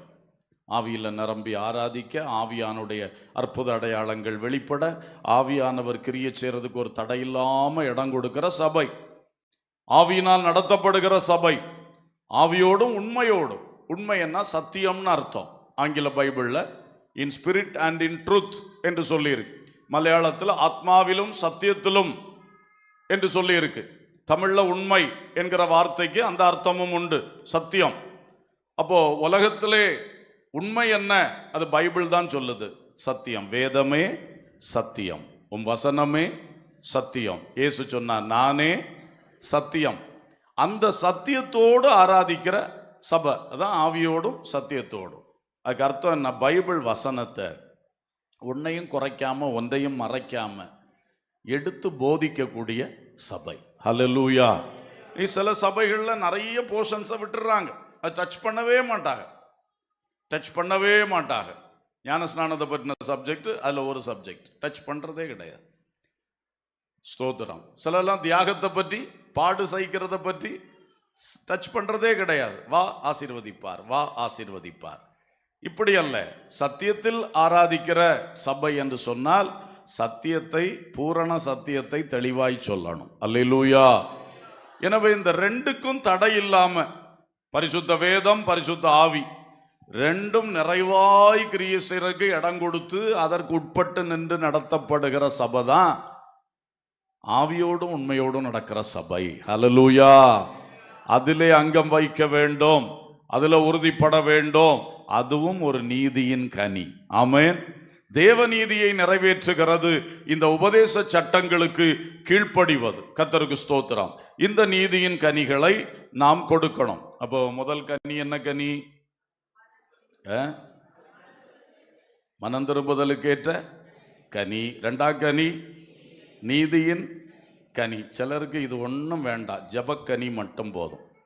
யாராவது ஜபக்கனி இருந்தா உங்களை சொல்றேன்னு நினைச்சிடாதீங்க. சிலருக்கு ஜபிச்சா போதும், ஜபிச்சா போதும், ஜபிச்சா போதும். நல்லா ஜபிக்கணும். ஜபம் பண்றதில் தரித்திருப்பதும் ஒரு நீதியின் கனி தான். ஆனால் அதை ஒன்றை பிடிச்சிட்டு நான் எப்பவும் எல்லாருக்காக ஜோம் பண்ணுறேன், அமெரிக்காவுக்காக ஜோம் பண்ணுறேன், லண்டனுக்காக ஜோம் பண்ணுறேன், என் ஊருக்காக ஜோம் பண்ணுறேன். நீங்கள் நல்லாவே ஜோம் பண்ணுங்க. அமெரிக்கா மட்டும் இல்லை, ஆசியா கண்டத்துக்கும் ஜோம் பண்ணுங்க. ஆனால் நீங்கள் மனம் திரும்புனீங்களா? நீங்கள் ஞானஸ்நானம் பெற்றீங்களா? நீங்கள் இந்த மனம் திரும்புதலுக்கு ஏற்ற கனிகளையும் இந்த நீதியின் கனிகளை கொடுத்தீங்களா? அப்போ தான் நீங்கள் பரலோகத்துக்கு போக முடியும். அதை விட்டுட்டு எல்லாரையும் பரலோகத்துக்கு கொண்டு போங்கன்னு ஜோம் பண்ணிட்டு இருந்தோம்னா என்ன அர்த்தம்? ஜபத்தை தடுக்கலை, ஜபத்தை குறைக்கலை, தப்பா நினைச்சிடாதீங்க. இன்னைக்கு போகிற போக்கு அப்படி இருக்கு. ஜபம் ஜபம் ஜபம், ஜபிச்சுட்டா போதும் எல்லாம் நடக்கும். இல்லை, பைபிள் அப்புறம் எதுக்கு இருக்கு? பைபிள்ல இத்தனை சத்தியங்கள் எதுக்கு இருக்கிறது? இயேசு என்னெல்லாம் போதிச்சார், அப்போஸ்தலர் என்னெல்லாம் போதிச்சாங்க, அதை ஒன்றையும் தொட்டு பார்க்காம நம்ம எங்கேயோ ஒரு சைடில் போயிட்டு இருந்தோம்னா அது தேவன் செய்கிற காரியமே அல்ல. அல்லேலூயா, ஸ்தோத்திரம். எனக்கு சொல்லணும்னு தோணுது. சிலர் சொல்லுவார்கள், இவர் இப்படி பேசுறார், அங்க அப்படி நடக்குது, இங்க இப்படி நடக்குது, அப்ப அதெல்லாம் என்ன? ஆண்டவர் இயேசு சொன்ன வார்த்தை மத்தேயு 7 இருக்கு. அந்நாளில் சிலர் என்னிடத்தில் வந்து, உம்முடைய நாமத்தினாலே அற்புதம் செய்தோம் அல்லவா, உம்முடைய நாமத்தினாலே பிசாசுகளை துரத்தினோம் அல்லவா, உம்முடைய நாமத்தினாலே தீர்க்க தரிசனம் உரைத்தோம் அல்லவா என்று சொல்லுவார்கள். அவர்களை பார்த்து இயேசு என்ன சொல்லுவாராம்? அக்கிரம செய்கைக்காரரே, உங்களை நான் அறியேன், என்னை விட்டு அகன்று போங்கள். இந்த வார்த்தை எவ்வளவு எச்சரிப்பானது. அவங்க வேற ஒன்றும் தப்பு செய்யல, பாவமோ அக்கிரமோ அவங்க செய்யல. என்ன செய்தாக? ஆண்டவர் நாமத்தில் தான் தீர்க்கதரிசனம் சொன்னாங்க. ஆண்டவர் இயேசுவின் நாமத்தில் தான் பிசாசு துரத்துனாங்க, இந்த அற்புதங்களை செஞ்சாங்க. அப்போ இது எவ்வளவு இதா இருக்கு. அப்போ நீ அற்புதத்தை பார்த்து பிசாசு ஓடிட்டுன்னு சொல்லி அல்லது தீர்க்க தரிசனம் வந்துட்டுன்னு சொல்லி ஓடாத, சத்தியத்தை தேடி ஓடு. அல்லேலூயா. இன்னைக்கு சிலருக்கு சத்தியத்தை சொன்னா கொஞ்ச நேரத்துக்கு அதுக்கப்புறம் கேட்டுக்கிட்டு இருக்கவே முடியாது. இடையில 2 தீர்க்க தரிசனமாவது எப்படியாவது வரணும்னு. தீர்க்க தரிசனம் தப்பல்ல, நல்லா தீர்க்க தரிசனம் வரணும். நம்முடைய சபைகளிலும் கர்த்தர் வெளிப்படுத்தி கொண்டிருக்கிறார். அல்லேலூயா. அற்புதங்களையும் செய்து கொண்டிருக்கிறார். வியாதியஸ்தர் சோமாறார்கள், பிசாசுகள் ஓடுகிறது, பிரிந்த குடும்பங்கள் இணைகிறது, எல்லாம் நடக்குது. ஆனா அதை போய் விளம்பரம் பண்ணி கொண்டிருப்பதல்ல, சத்தியத்தை விளம்பரம் பண்ணத்தான் கர்த்தர் நம்மை ஸ்தானாபதிகளாய் வைத்திருக்கிறார். ஆமென். பேதுருவும் பவுலும், நான் அங்க பிசாசு துரத்தினேன், எபேசுல போய் 10 பிசாசு துரத்தினேன், பிலிப்பியில 2 முரட்டு பிசாசு துரத்தினேன், அப்படியா சொன்னார்கள்? அதெல்லாம் சொல்லல. அது அவங்களுடைய கிரியையில ஊழியத்தில் வெளிப்பட்டு கொண்டே இருந்தது. அவங்க சத்தியத்தை பேசிக்கொண்டே இருந்தார்கள். அல்லேலூயா. ஆகவே சாட்சியின் ஆகமத்தை நோக்கி பாருங்கள், அதன்படி கர்த்தருடைய ஊழியத்தை செய்ய வேண்டும், அதன்படி நாமும் ஊழியத்தில் பங்கு பெற வேண்டும். அல்லேலூயா. தயவு செய்து இதெல்லாம் விட்டுக்கிட்டு எங்கேயா போயிட்டா, நான் சொல்லல, கர்த்தர் சொல்லி இருக்கிறார், வேத பிரமாணத்தை விட்டு வித்தியாசமா நீ என்ன ஊழியம் செய்தாலும் அது அக்கிரம செய்கைன்னு ஒரே வார்த்தையில முடிச்சிட்டார். நம்ம கேட்கறதுக்கே பயங்கரமா தான் இருக்கு. ஆனா வசனம் சத்தியம். அல்லேலூயா. இயேசு நேரடியாய் சொன்ன வார்த்தை அது. ஆகையினாலே நீதியின் கனிகளை கொடுக்கணும். மூன்றாவதாக இன்னொரு கனியை குறித்து சொல்லுகிறார், ஆவியின் கனிகள். மனம் திரும்புதலுக்கு ஏற்ற கனிகள், நீதியின் கனிகள், ஆவிக்கேற்ற அல்லது ஆவியின் கனிகள். எபேசியர் 5:9 சொல்லுகிறது, ஆவியின் கனி சகல நற்குணத்திலும் நீதியிலும் உண்மையிலும் விளங்கும். அப்ப இங்கே ஒரு ரெஃபரன்ஸ் வருது, ஆவியின் கனி நற்குணத்தில், அது குணம் சார்ந்தது என்று சொல்லுகிறார். குணம் சார்ந்தது, சுபாவம் சார்ந்தது, மனுஷனுடைய உள்ளுக்குள் உற்பத்தி ஆகிற ஒரு கனி. மனம் திரும்புதல் உள்ளத்துல நடக்கிறது. ஆனா அதனுடைய கனி நான் முதல்ல சொன்னேன், நீ லஞ்சம் வாங்காத, நீ தப்பு செய்யாத, நீதி நேர்மையாயிர, அந்த மாதிரி விஷயங்கள். அடுத்து நீதியின் கனி என்பதும் உள்ளத்தில் உண்டாகிற தீர்மானங்கள். ஆனால் வெளியே மனம் திரும்புதல், ஞான ஸ்நானம் பெறுதல், பரிசுத்தாவின் அபிஷேகம் பெறுதல், விட்டு விலகி வேறுபட்டு பரிசுத்தமாகுதல், சபையில் ஐக்கியப்பட்டு அந்த கர்த்தருடைய பந்தி, ஐக்கியம், அந்யோன்யம், உபதேசம் எல்லாத்திலையும் நிலைத்திருப்பது என்று சொன்னோம். அதே மாதிரி இப்போ ஆவியின் கனின்னு சொல்றது என்னன்னா உள்ளுக்குள் இருக்கிற நற்குணங்கள். இதைத்தான் கலாத்தியர் 5:22-23 சொல்லியிருக்கு. ஆவியின் கனியோ அன்பு, சந்தோஷம், சமாதானம், நீடிய பொறுமை, தயவு, நற்குணம், விசுவாசம், சாந்தம், இச்சையடக்கம் என்று 9 கனிகளை இங்க சொல்லியிருக்கு. ஆவியின் கனிகள் எல்லாமே உள்ளத்துக்குள் இருக்கிற குணங்கள் சார்ந்தவைகள், நற்குணம் சார்ந்தவைகள். அப்போ நீங்க இயேசு எதுக்காக அந்த ஆதாம் முதலே உண்டான தோல்வியெல்லாம் நிவர்த்தி செய்வதுக்குத்தான் உங்களையும் என்னையும் நாம தெரிந்து கொள்ளல, அவர் நம்மளை தெரிந்து கொண்டு அந்த மெய்யான திராட்சை செடியாகிய தம்மிலே நம்மை கொடிகளா இணைத்து கொண்டிருக்கிறார். அல்லேலூயா. எதுக்கு? நீங்கள் போய் கனி கொடுக்கும் படிக்கும். உங்கள் கனி சொல்லுங்க நிலைத்திருக்கும் படிக்கும். அல்லேலூயா. நீங்க மனம் திரும்புறீங்கன்னா கடைசி வரை நீ மனம் திரும்புவது கனி தான் கொடுக்கணும். நீங்க நீதியின் கனிகளை கொடுத்துக்கிட்டே இருக்கணும். அடுத்தது ஆவியின் கனிகளை கொடுங்க. அன்பு இருக்கா? உள்ளத்துல சமாதானம் இருக்கா? இல்லை எப்ப பட்டாலும் வெடித்து சிதற கோபம்தான் இருக்கா? தொட்டதுக்கும் பிடிச்சதுக்கும். அவர் ரொம்ப கோபக்காரர், அவர் ரொம்ப கோபக்காரர். இனி இயேசுக்குள்ள வந்தப்புறம் அப்படி சொன்னா என்ன சாட்சி? அது பழைய காலத்தில் சொல்லுவாங்க அவர் ரொம்ப கோபக்காரர், சரிதான். ஆனா இப்போ அவர் கிறிஸ்துக்குள்ள வந்தாச்சே, இயேசு கிறிஸ்துவோடு ஒட்டப்பட்டாச்சே, இன்னும் கோபக்காரர்னா கெட்ட கனி இல்ல கொடுக்கிறார். அப்ப இயேசுவோட ஒட்டி இருக்கிறவர் எப்படி கெட்ட கனி கொடுத்துட்டே இருக்க முடியும்? சரிதானே நான் சொல்றது? ஸ்தோத்திரம். அப்போ கோபம் வரும். கோபம் ஒரு பக்கம் நல்லது, பைபிளே சொல்லுது இல்லையா? இயேசு சாட்டையை கையில் என்ன பண்ணாரு? எடுத்து தேவாலயத்தை சுத்திகரிச்சார். அது பெற்றோர் பிள்ளைகளை கண்டித்து திருத்த சமயத்தில் கோபத்தை வெளிப்படுத்தணும். பெரியவர்கள் தாங்கள் நடத்துகிறவர்களை கண்டித்து திருத்தும் பொழுது கோபத்தை வெளிப்படுத்தி சிரிச்சுட்டே கண்டிக்க முடியாது. அந்த கோபமெல்லாம் வேணும். ஆனா இந்த கோபம், மாம்சத்தில் எழும்புகிற கோபம் என்பது கட்டுக்கடங்காதது, டேமேஜ் பண்ணுகிறது, உள்ளங்களை உடைக்கிறது, பொருட்களை உடைக்கிறது, எல்லாத்தையும் நஷ்டப்படுத்துறது. அதுதான் அது கோபக்காரர்னு சொன்னேன். அதெல்லாம் இருக்கக்கூடாது. அன்பு, சாந்தம், இச்சையடக்கம், அதெல்லாம் விளக்க போனா அது சைடு திரும்பி போயிடும் செய்தி. ஆனா சுபாவங்கள் சரியாகணும். அல்லேலூயா. இந்த சுபாவம் சரியாகிறது தான் கிறிஸ்துவின் சாயலை நாம் தரிக்கிறதிலும் ஒரு பகுதி. கிறிஸ்துவின் சாயல்னா அவருடைய தன்மைகள், அவருடைய குணங்கள், அவருடைய சுபாவங்கள் அது நமக்குள் உருவாகி வரணும். அப்பதான் நம்ம கிறிஸ்துவோட போய் வாழ முடியும். சண்டைக்காரங்களையும் கோபக்காரங்களையும் அடிதடி பண்றவங்களையும் கெட்ட இச்சை உள்ளவர்களையும் அசுத்தங்கள் நடப்பிக்கிறவங்களையும் இவங்களையெல்லாம் கொண்டு பரலோகத்துக்குள்ள கொண்டு போவாரா? கொண்டு போக முடியாது. பரலோகமா இருக்காது. அதனால நம்ம எல்லாரும் இந்த கனிகள் கொடுக்க தான் நாம கிறிஸ்துவை போல மாறிக்கொண்டிருக்கிறோம். அல்லேலூயா. சரி, இது முக்கியமான ஒரு கனி. அடுத்தது 4வது என்ன கனி? நற்கிரியைகளாகிய கனிகள் என்று பைபிள் சொல்லுது.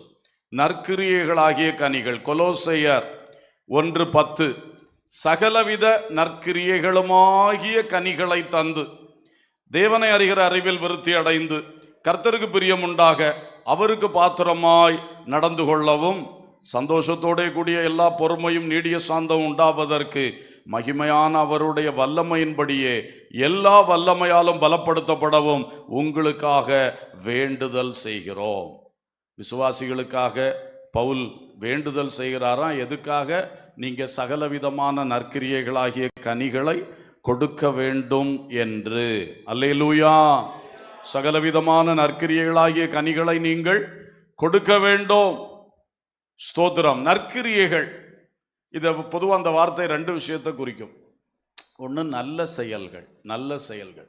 கிறிஸ்துவுக்குள்ள வந்துட்டோம்னா கெட்ட செயல்கள் செய்யக்கூடாது. நம்ம கையை நீ அடுத்தவனை அடிக்க போகக்கூடாது, திருட போகக்கூடாது, கள்ள கையெழுத்து போடக்கூடாது, கள்ள எழுத்து எழுதக்கூடாது.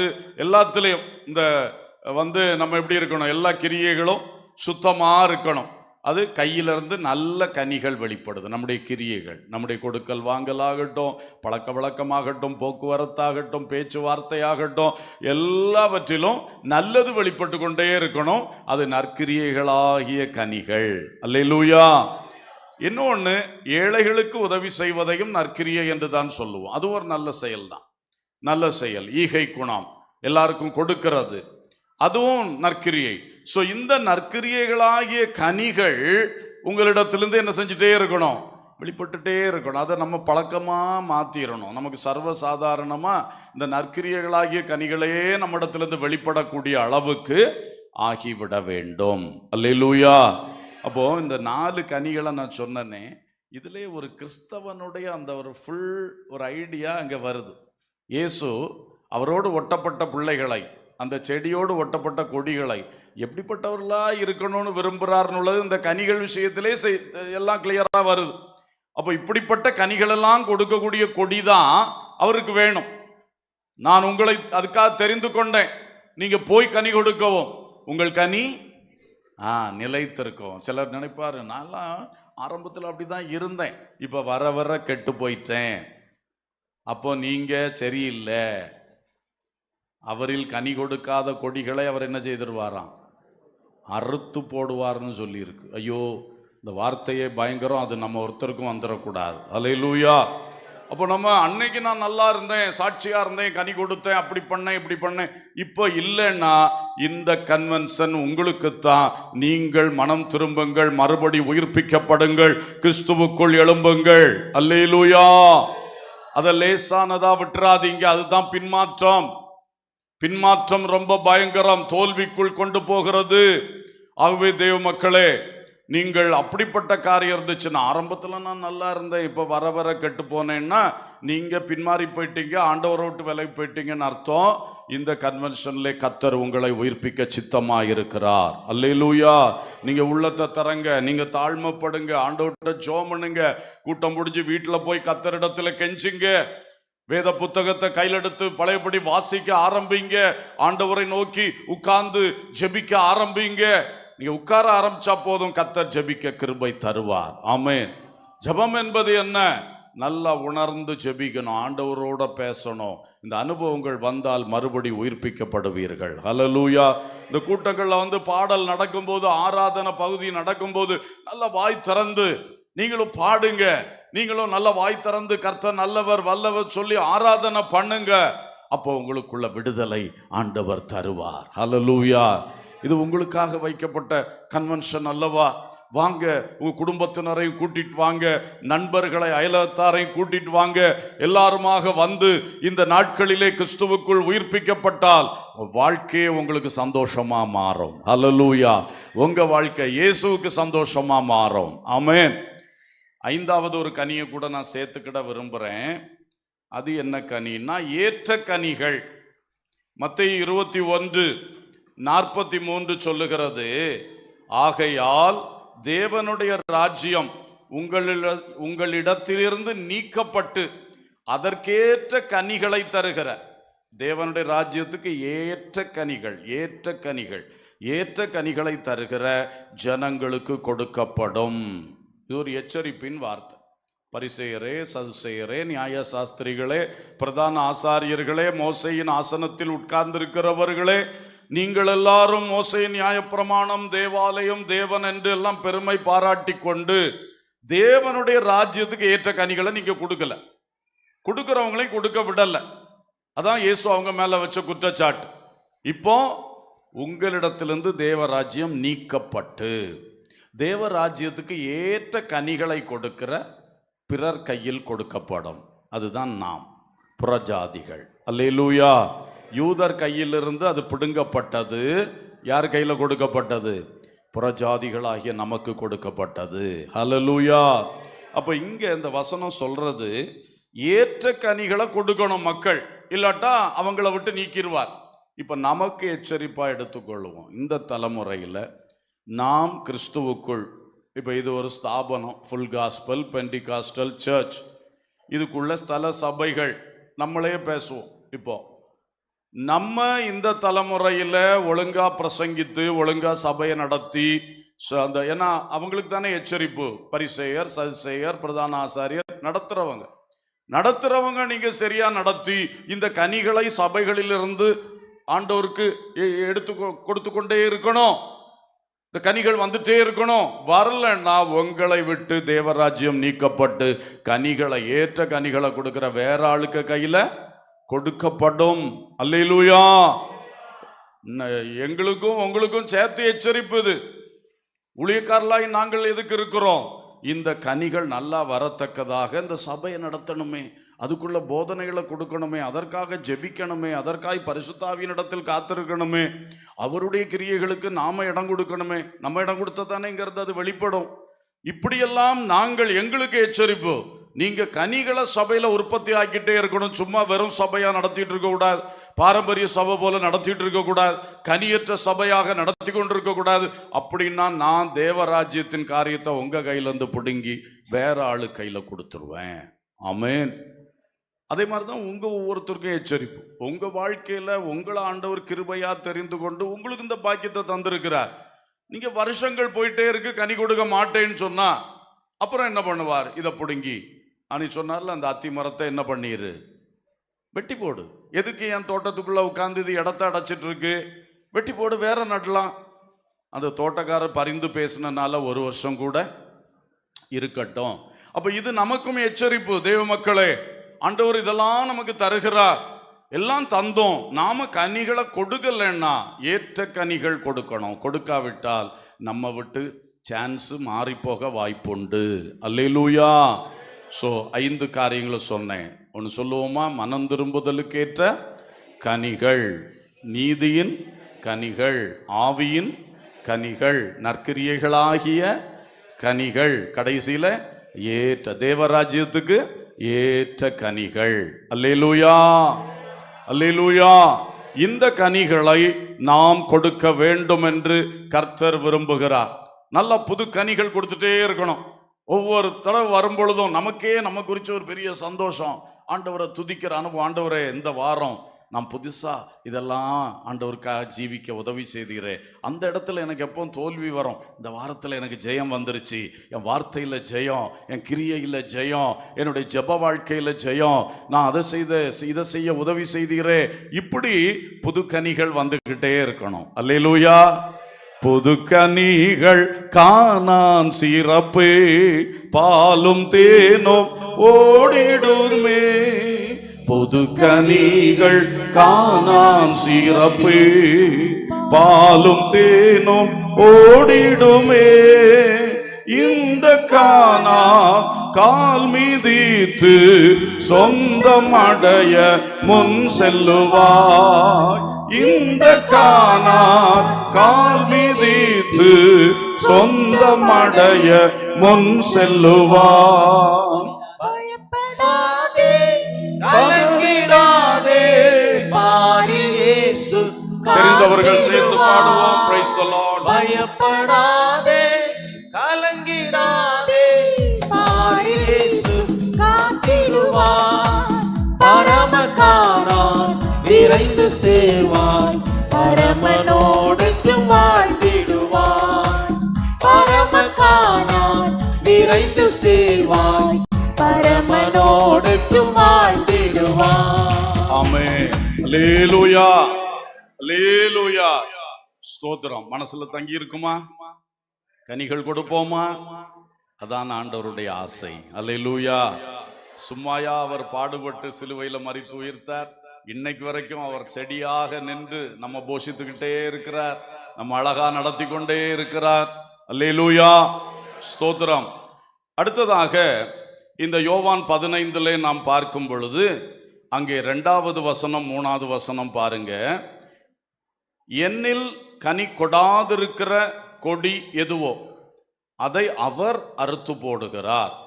கனி கொடுக்கிற கொடி எதுவோ அது அதிக கனிகளை கொடுக்கும்படி அதை சுத்தம் பண்ணுகிறார். என்ன செய்கிறாரா? சுத்தம் பண்ணுகிறாரா. அப்ப அதிக கனிகள் வருமா. நான் உங்களுக்கு சொன்ன உபதேசத்தினாலே நீங்கள் இப்பொழுதே சுத்தமாய் இருக்கிறீர்கள். அல்லேலூயா. இப்போ ஆண்டவர் இன்னொரு காரியத்தை சொல்றார். ஃபர்ஸ்ட் கனி கொடுக்க வைக்கிறார். நம்மளை அவர் தெரிந்து கொண்டு தம்மோடு ஒட்டி கொண்டார். கொடியா செடியோடு இணைத்து கொண்டார். அடுத்தது அவர் என்ன பண்றார்? நம்மளை கனி கொடுக்க வைக்கிறார். இனி அவருக்கு அதுலேயும் திருப்தி இல்லை. நீங்க எல்லாம் எப்படி கனி கொடுக்கணும்? அதிக கனி கொடுக்கணுமா? நீங்க இந்த பேசிக் கனிகளை மட்டும் கொடுத்தா போதாது, என்ன செய்யணும்? எனக்காக அதிக கனிகளை கொடுக்கணும். அப்படின்னா உங்களை நான் நல்லா என்ன செய்யணும்? சுத்தம் பண்ணணும். எனக்கு இது ரொம்ப காலம் தெரியாமல் இருந்தது. கடமலை குன்றில் முந்தன் நம்முடைய ஸ்தாபகர் பாஸ் ஜான் ரோசையா காலத்திலே ஒரு திராட்சை செடி வளர்த்து விட்டுருப்பார். அந்த மெயினாக இப்போ நம்ம ஹெட் குவார்ட்டர் இருக்கக்கூடிய அந்த பூமி, அதுதான் முதல்ல ஜெப வீடு. அதில் கிணத்தங்கரையில் ஒரு திராட்சை செடி ரொம்ப காலம் இருந்தது. இப்போ தான் அது கட்டடம்லாம் இடிச்சு அப்போ தான் அது போச்சுது. அதில் என்ன செய்வார்கள்னா, அந்த கனி கொஞ்சம் கொஞ்சம் அங்கங்கே ஒரு கிரேப்ஸ் அப்படியே வரும். வந்த உடனே என்ன செய்வாங்க தெரியுமா? அந்த பிரான்ச்சஸில் இந்த சின்ன முடி மாதிரி இருக்கும். அந்த பிரான்ச்சஸில் இதை தேய்ச்சி விடுவாங்க. எனக்கு அது என்னடா புதுசாக இருக்கும். பிறகு தான் கேட்டால் சொல்லுவாங்க, அப்படி நம்ம அந்த இடத்துல தேய்ச்சி சுத்தம் பண்ணுனா அதுலேருந்து புதிய கனி, நிறைய கனி புடைச்சி வரும். ரொம்ப ஆச்சரியம். ஆண்டவரும் அதுதான் செய்யன்னு சொல்கிறாரு. நீ அதிக கனி கொடுக்கணும்னா நான் உன்னை என்ன செய்யணும்? தேய்க்கணும், உன்னை சுத்திகரிக்கணும். அல்லேலூயா. அப்போ உன்னை சுத்திகரிக்க நீ என்ன பண்ணுவா? அதிக கனி கொடுப்பா. அப்போ நான் கொஞ்சம் முன்னாடி சொன்னேன், சிலர் நினைக்கிறாங்க அந்த காலத்தில் நான் எப்படி இருந்தேன், ரட்சிக்கப்பட்ட புதுசில், அபிஷேகம் பெற்ற புதுசில், ஞானஸ்நானம் எடுத்த புதுசில் எப்படி இருந்தேன், இப்போ வர குறைஞ்சி போயிட்டேன்னா அர்த்தம் என்ன? நீங்கள் சுத்திகரிக்கப்பட இடம் கொடுக்கல. அல்லேலூயா. நீங்கள் அவ்வப்போது ஒரு கிளீனிங் ப்ராசஸ்க்குள்ளே வந்துட்டே இருந்தீங்கன்னா தான் திரும்ப என்ன செய்யணும்? அதிக கனி கொடுக்க முடியும். அப்போ அதையும் இன்னைக்கு புரிஞ்சுக்கிடுவோம். ஒரு சுத்திகரிப்பை கர்த்தர் நமக்கு செய்யுது. நம்மளை கொண்டு அதிகமான கனிகள் வெளிப்பட சித்தமா இருக்கிறார். அதுக்கும் 5 காரியம் சொல்ல விரும்புகிறேன். 5 குறிப்புகள். கர்த்தருக்கு ஸ்தோத்திரம். என்ன 5 சுத்திகரிப்பு தெரியுமா? முதல் சுத்திகரிப்பு நமக்கெல்லாம் ரொம்ப பழக்கமானது. இயேசுவின் ரத்தம் நம்மை சுத்திகரிக்கிறது. ஒருக்கா சொல்லுவோம். இயேசுவின் ரத்தம் என்ன மனசுல தங்கணும். இதெல்லாம் அப்பப்போ நமக்கு நடந்து கொண்டே இருக்க வேண்டிய சுத்திகரிப்பு. 1 யோவான் 1:7 இயேசு கிறிஸ்துவின் ரத்தம் சகல பாவங்களையும் நீக்கி நம்மை சுத்திகரிக்கும். 9ஆம் வசனம் சொல்லுது, நம்முடைய பாவங்கள் அதுக்கு நம்ம என்ன செய்யணுமா? அறிக்கை பண்ணணுமா? அறிக்கை பண்ணினா எல்லா அநியாயத்தை நீக்கி நம்மளை என்ன பண்ணுவாராம்? சுத்திகரிப்பார்.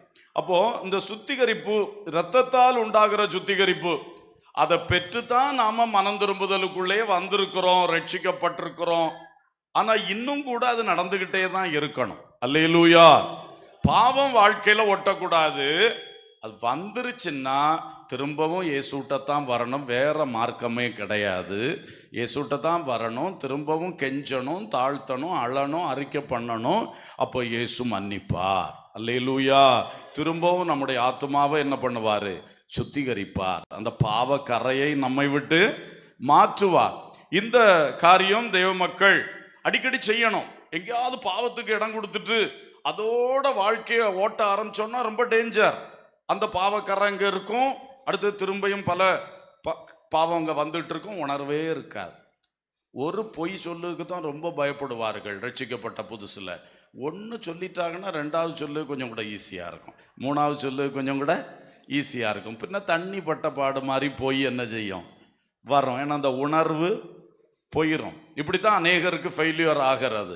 அந்த ஒரு பொய் அல்லது எந்த ஒரு பாவக்கிரியை எது வந்தாலுமே உணரணும். அது சில சமயம் ஆண்டவர் பிரசங்கத்தில் உணர்த்துவார், ஆராதனையில் உணர்த்துவார், நம்ம பைபிள் வாசிக்கும் பொழுது உணர்த்துவார், சும்மா தனிமையில் இருக்கும்போதே சில சமயம் பரிசுத்தாவியான உள்ள பேசுவார். அப்ப எல்லாம் உணர்ந்து நம்மை தாழ்த்தி அதில் இயேசுவின் ரத்தத்தால் கழுவப்படணும். நம்ம குற்றங்களை ஏற்று அறிக்கை பண்ணணும். அல்லேலூயா. இயேசுவின் ரத்தத்தால்.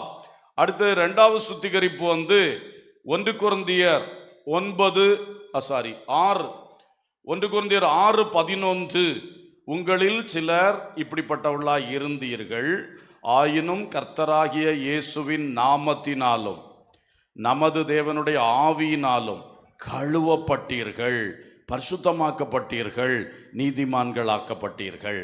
அல்லேலூயா. இங்கே இயேசுவின் நாமம் நம்மை கழுவி சுத்திகரிக்கிறது, பரிசுத்த ஆவி நம்மை கழுவி சுத்திகரிக்கிறார். அப்போ இயேசுவின் இரத்தத்தால் சுத்திகரிப்பு. அடுத்து என்ன சுத்திகரிப்பு? இரண்டாவது, இயேசுவின் நாமத்தால். அவருடைய நாமத்தை சொல்ல சொல்ல, அவருடைய நாமத்துக்குள் நாம் நிற்க நிற்க அது நம்மை சுத்திகரித்து கொண்டே இருக்கிறது. அல்லேலூயா. அதனால வாய் திறந்து நல்லா தேவனை அறிக்கை பண்ணணும், இயேசுவை அறிக்கை பண்ணணும், பரிசுத்த ஆவியை அறிக்கை பண்ணணும். அது ரொம்ப முக்கியம். துதி ஸ்தோத்திரங்கள் நல்லா ஏறெடுத்து கொண்டே இருக்கணும். நம்ம எல்லாம் ஆராதனையில் ஃபர்ஸ்ட் பார்ட்டே அதுக்கு தான் செலவு பண்ணுவோம். ஆரம்ப ஜெபம்னாலே ஸ்தோத்திரம், ஸ்தோத்திரம், துதி.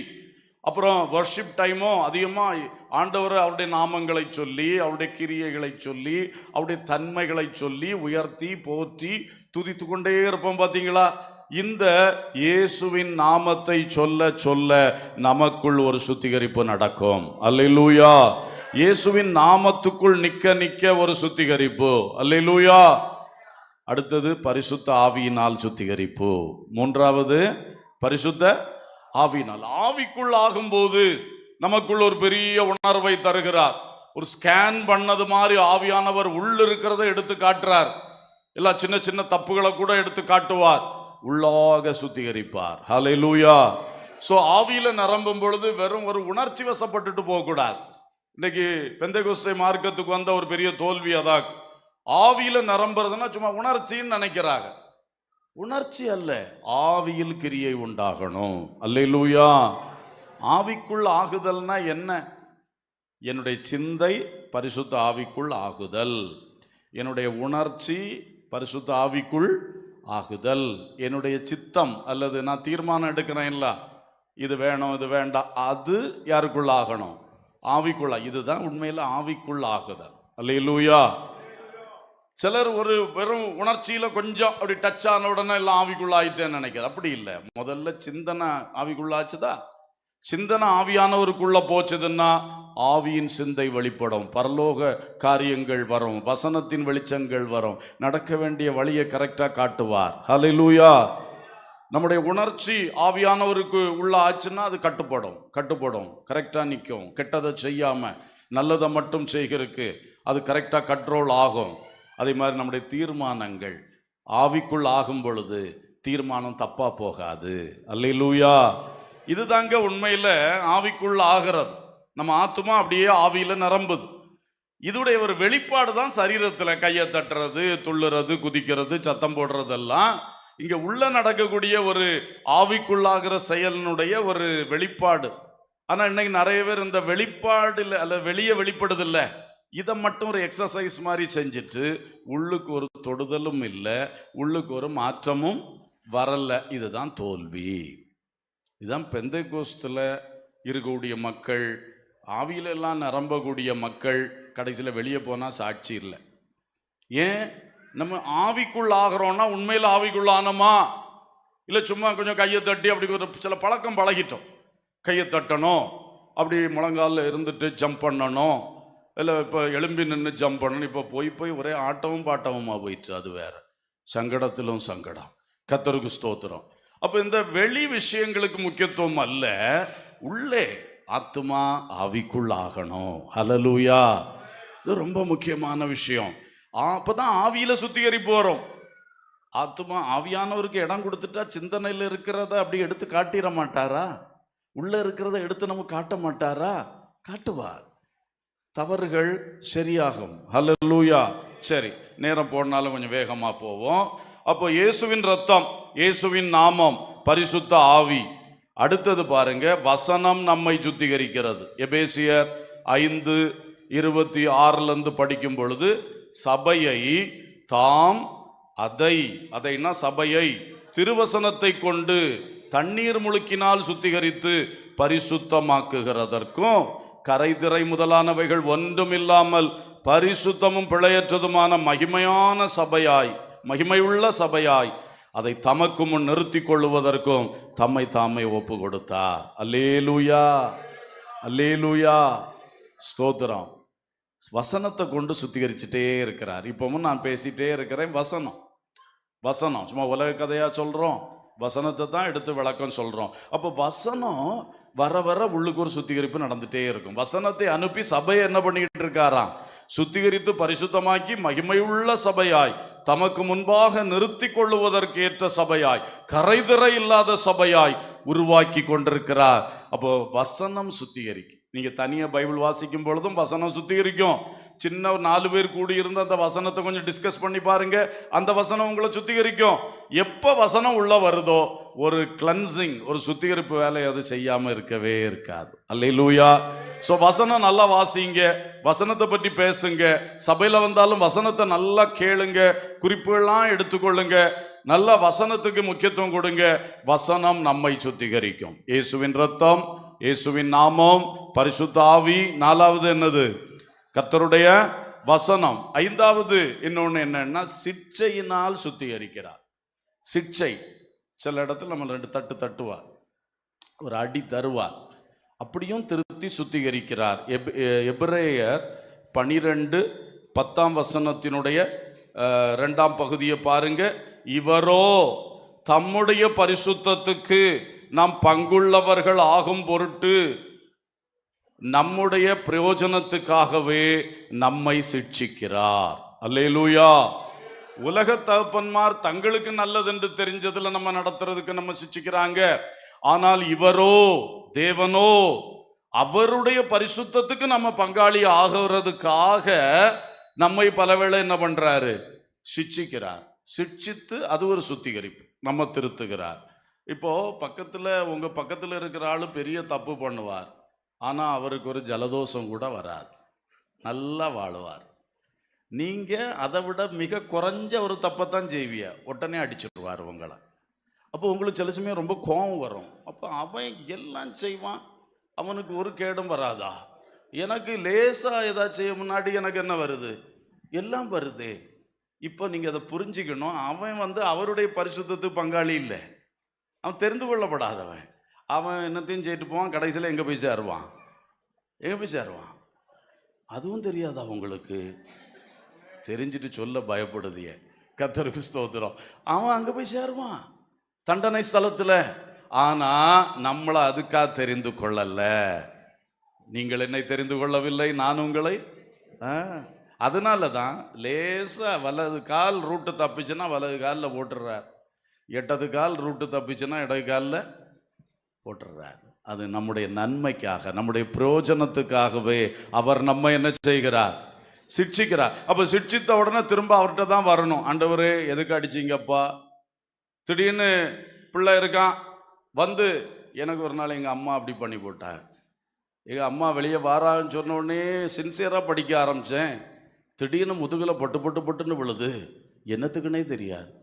படித்ததுக்கு அடி, அப்புறம் அடின்னு அடிச்சுட்டு தான் சொல்கிறாங்க. நான் ஒரு சாரை கேலி பண்ணது அவங்களுக்கு காதில் வந்துட்டு, ஸ்கூலில் நடந்த விஷயம் காதில் பயங்கர கோபத்தில் அடித்த பிறகு தான் விஷயம் வெளியே வருது. ஸ்கூலில் செய்த தப்புக்கு வீட்டில் என்ன கிடைக்குதுப்போ? ஏன்னா எங்கள் அம்மாவும் டீச்சர், அப்படி டீச்சர் வழி டீச்சருக்கு வந்துருச்சு நியூஸு. இப்போ அவங்களுக்கு நானும் ஒரு டீச்சர், அவரும் ஒரு டீச்சர், அந்த மனுஷனை இவன் இப்படி பரியாசம் பண்ணியிருக்கான் கிளாஸில் வச்சுன்னு சொல்லி அன்னைக்கு அடித்து சிட்சித்து திருத்தினது. அல்லேலூயா. இப்படி ஆண்டவர் செலவில் செய்வார். சொல்லிட்டு அடிக்க மாட்டார், சிலமா அடிச்சுடுவார். அப்புறம் நம்ம தான் போய் கேட்கணும், எதுக்கு அடிச்சிங்கப்பா? அப்புறம் சொல்லி தருவார், திருத்துவார். ஆண்டவர் நம்மை சுத்திகரிக்கிறார். அல்லேலூயா, அல்லேலூயா. கனி செடி நீர் நிலைத்திருக்கும் கொடியாடியே படர்ந்திலங்க. கனி செடி நீர் நிலைத்திருக்கும் கொடியாய் அடியே படர்ந்திலங்க. கிளை நறுக்கி களை பிடுங்கி கர்த்தரை காத்தென்னை சுத்தம் செய்தார். கிளை நறுக்கி களை பிடுங்கி கர்த்தரை காத்தென்னை சுத்தம் செய்தீர். உம் பாதம் பணிந்தேன் என்னாலும் துதியே உம்மை அன்றி யாரை பாடுவே இசையா உந்தன் அன்பு உள்ளம் பொங்குதே உம் பாதம் பணிந்தேன் என்னாலும் துதியே உம்மை அன்றி யாரை பாடுவே இசையா உந்தன் அன்பு உள்ளம் பொங்குதே. அல்லேலூயா. ஆண்டவர் நம்மை சுத்தம் பண்ணுகிறார்.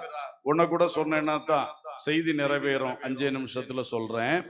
மூன்றாவது அங்க சொல்லப்பட்டிருக்கிற இன்னொரு முக்கியமான விஷயம் என்னவென்றால், என்னில் நிலைத்திருங்கள் என்று சொல்லுகிறார். யோவான் 15:5, நானே திராட்சை செடி, நீங்கள் கொடிகள், ஒருவன் என்னிலும் நான் அவனிலும் நிலைத்திருந்தால் அவன் மிகுந்த கனிகளை கொடுப்பான், என்னை அல்லாமல் உங்களால் ஒன்றும் செய்ய கூடாது.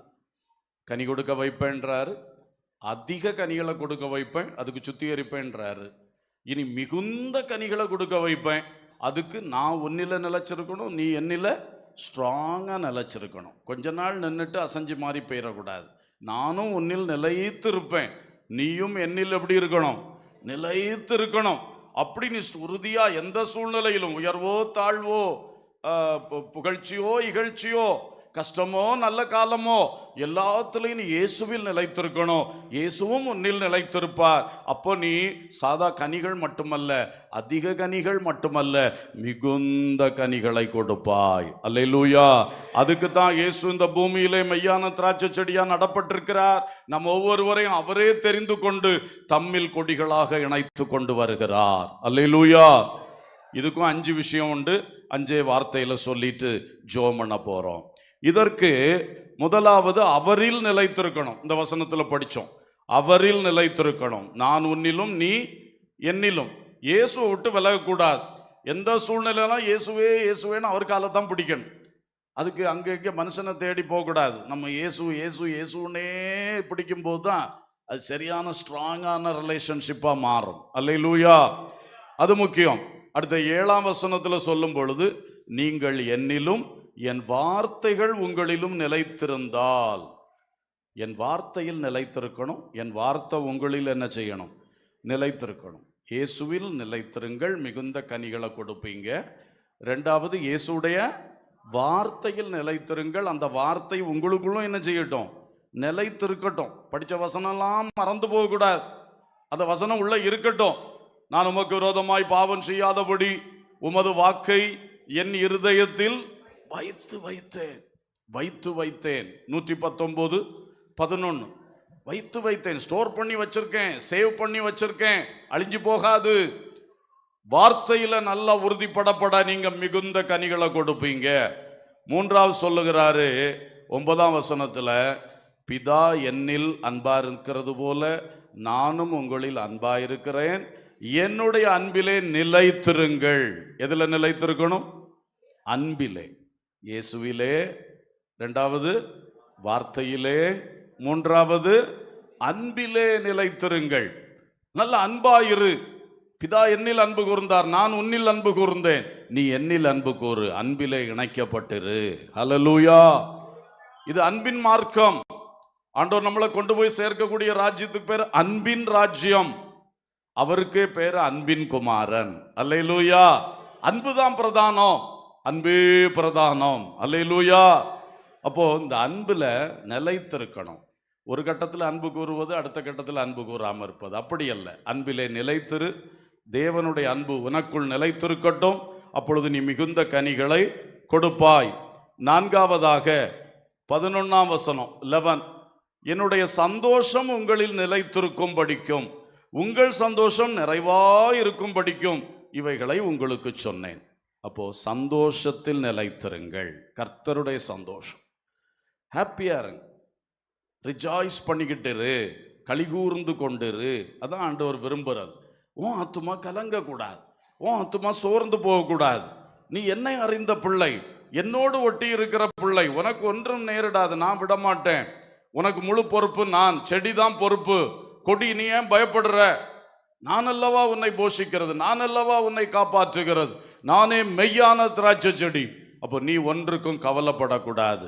உனக்கு கவலை வந்தா உடனே விண்ணப்பமா என்கிட்ட சொல்லிரு. அல்லேலூயா. உங்கள் கவலைகளை எல்லாம் ஸ்தோத்திரத்தோட கூடிய விண்ணப்பத்தினால் வேண்டுதல்னால் தேவனுக்கு என்ன பண்ணிருங்க. கவலை இங்க வைக்காத. நீ கவலை சுமக்க வேண்டிய ஆள் அல்ல. நீ மகிழ்ச்சியாயிரு. உன் பாரத்தை கர்த்தர் மேல் வைத்து விடு. நீ பாரம் சுமக்க வேண்டிய ஆள் அல்ல. நீ சந்தோஷமாயிரு. என் சந்தோஷத்தில் எப்பொழுதும் நிலைத்திரு. அல்லேலூயா. வீட்டில் பிரச்சனை வந்துடும், வீட்டில் டென்ஷன் வந்துடும். உடனே ஆகப்பாடி குழம்பி வார்த்தையெல்லாம் தடுமாறி செயலெல்லாம் தடுமாறி அது நமக்கு வரக்கூடாது. அப்படி வந்தாலும் பொறுமையோடு ஸ்தோத்திரம் ஸ்தோத்திரம். அல்லேலூயா. உள்ளம் கர்த்தரை துதிக்கட்டும். கர்த்தருக்குள்ளான மகிழ்ச்சியை விட்டுறாதீங்க. நஷ்டம் என்ற செய்தி வருது, அது அப்படி ஆகிப்போச்சு இப்படி ஆகிப்போச்சு, உடனே நம்ம ரொம்ப ஆடி போக வேண்டிய அவசியம் இல்லை. அத்திமரம் துளிர் விடாமல் போனாலும் நான் கர்த்தருக்குள் சொல்லுங்க. எல்லாம் நல்லா இருக்குன்னு சொன்ன உடனே எல்லாருக்கும் தான் சந்தோஷம் வரும். ஆனால் ஒன்றும் நல்லா இல்லை, எல்லாமே அப்படி போகுது இப்படி போகுதுன்னு செய்தி வந்தா கூட நான் கர்த்தருக்குள் மகிழ்ச்சியா இருப்பேன். அல்லேலூயா. ஏன்னா இது உலகம் தரக்கூடிய சந்தோஷம் அல்ல, இது கர்த்தர் எனக்குள் வைத்த சந்தோஷம். அதில் நான் நிலைத்திருக்கிறேன். அல்லேலூயா. ஸ்தோத்திரம். ஐந்தாவதாக அவரது உறவில் நிலைத்திருங்கள். எப்படி 15:14 சொல்றாரு, நான் உங்களுக்கு கற்பிக்கிற யாவையும் நீங்கள் செய்வீர்களானால் என் சிநேகிதராய் இருப்பீர்கள். இனி நான் உங்களை ஊழியக்காரர் என்று சொல்லுகிறதில்லை. ஊழியக்காரன் தன் எஜமான் செய்கிறதை அறிய மாட்டான். நான் உங்களை சிநேகிதர் என்றேன், ஏனெனில் என் பிதாவினிடத்தில் நான் கேள்விப்பட்ட யாவற்றையும் உங்களுக்கு அறிவித்தேன். அல்லேலூயா. ஸ்தோத்திரம். ஆண்டவர் சொல்றாரு, இந்த உறவு வளர்ந்து வளர்ந்து, முதல்ல நீ என் ஊழியக்காரன், நான் எஜமான், அந்த ஸ்டேஜில் தான் நம்ம பழகிட்டு இருந்தோம். இனி வர வர நம்ம ஃப்ரெண்ட்ஸாக பழகுவோம். சிநேகிதர் சிநேகிதர். அவ்வளோ ஒரு அண்டர்ஸ்டாண்டிங் நமக்குள்ளே வந்து போச்சு. பிதா எனக்கு என்னெல்லாம் சொன்னாரோ எல்லாம் உனக்கு நான் சொல்கிறேன், ஒன்றும் மறைக்க மாட்டேன். சிநேகிதன் தானே மறைக்காமல் சொல்லுவது. அந்த உறவுக்குள்ளே வாங்குறார். ஆபிரகாம் அந்த உறவுக்குள்ளே இருந்தார் தேவனோடு. அதனால தான் அவன் எனக்கு சிநேகிதன் ஆண்டவர் சொன்னார். அல்லேலூயா. இன்னைக்கு நம்ம ஒவ்வொருத்தரையும் அப்படி தான் ஆண்டவர் எதிர்பார்க்கிறாரு. நீ என்னோட ஒட்டியிருப்பா, உறவுல ஸ்ட்ராங்கா இரு. உலகத்துல என்ன நடந்தாலும் நம்ம 2 பேருக்குள்ள உறவு ஸ்ட்ராங்கா இருக்கணும். அல்லேலூயா. அது அசையவே கூடாது. எவன் என்ன சொன்னாலும் சரி, இங்க அசையக்கூடாது. உறவுல ஸ்ட்ராங்கா இரு. அப்ப நீ என்ன ரொம்ப புரிஞ்சுக்கிடுவ.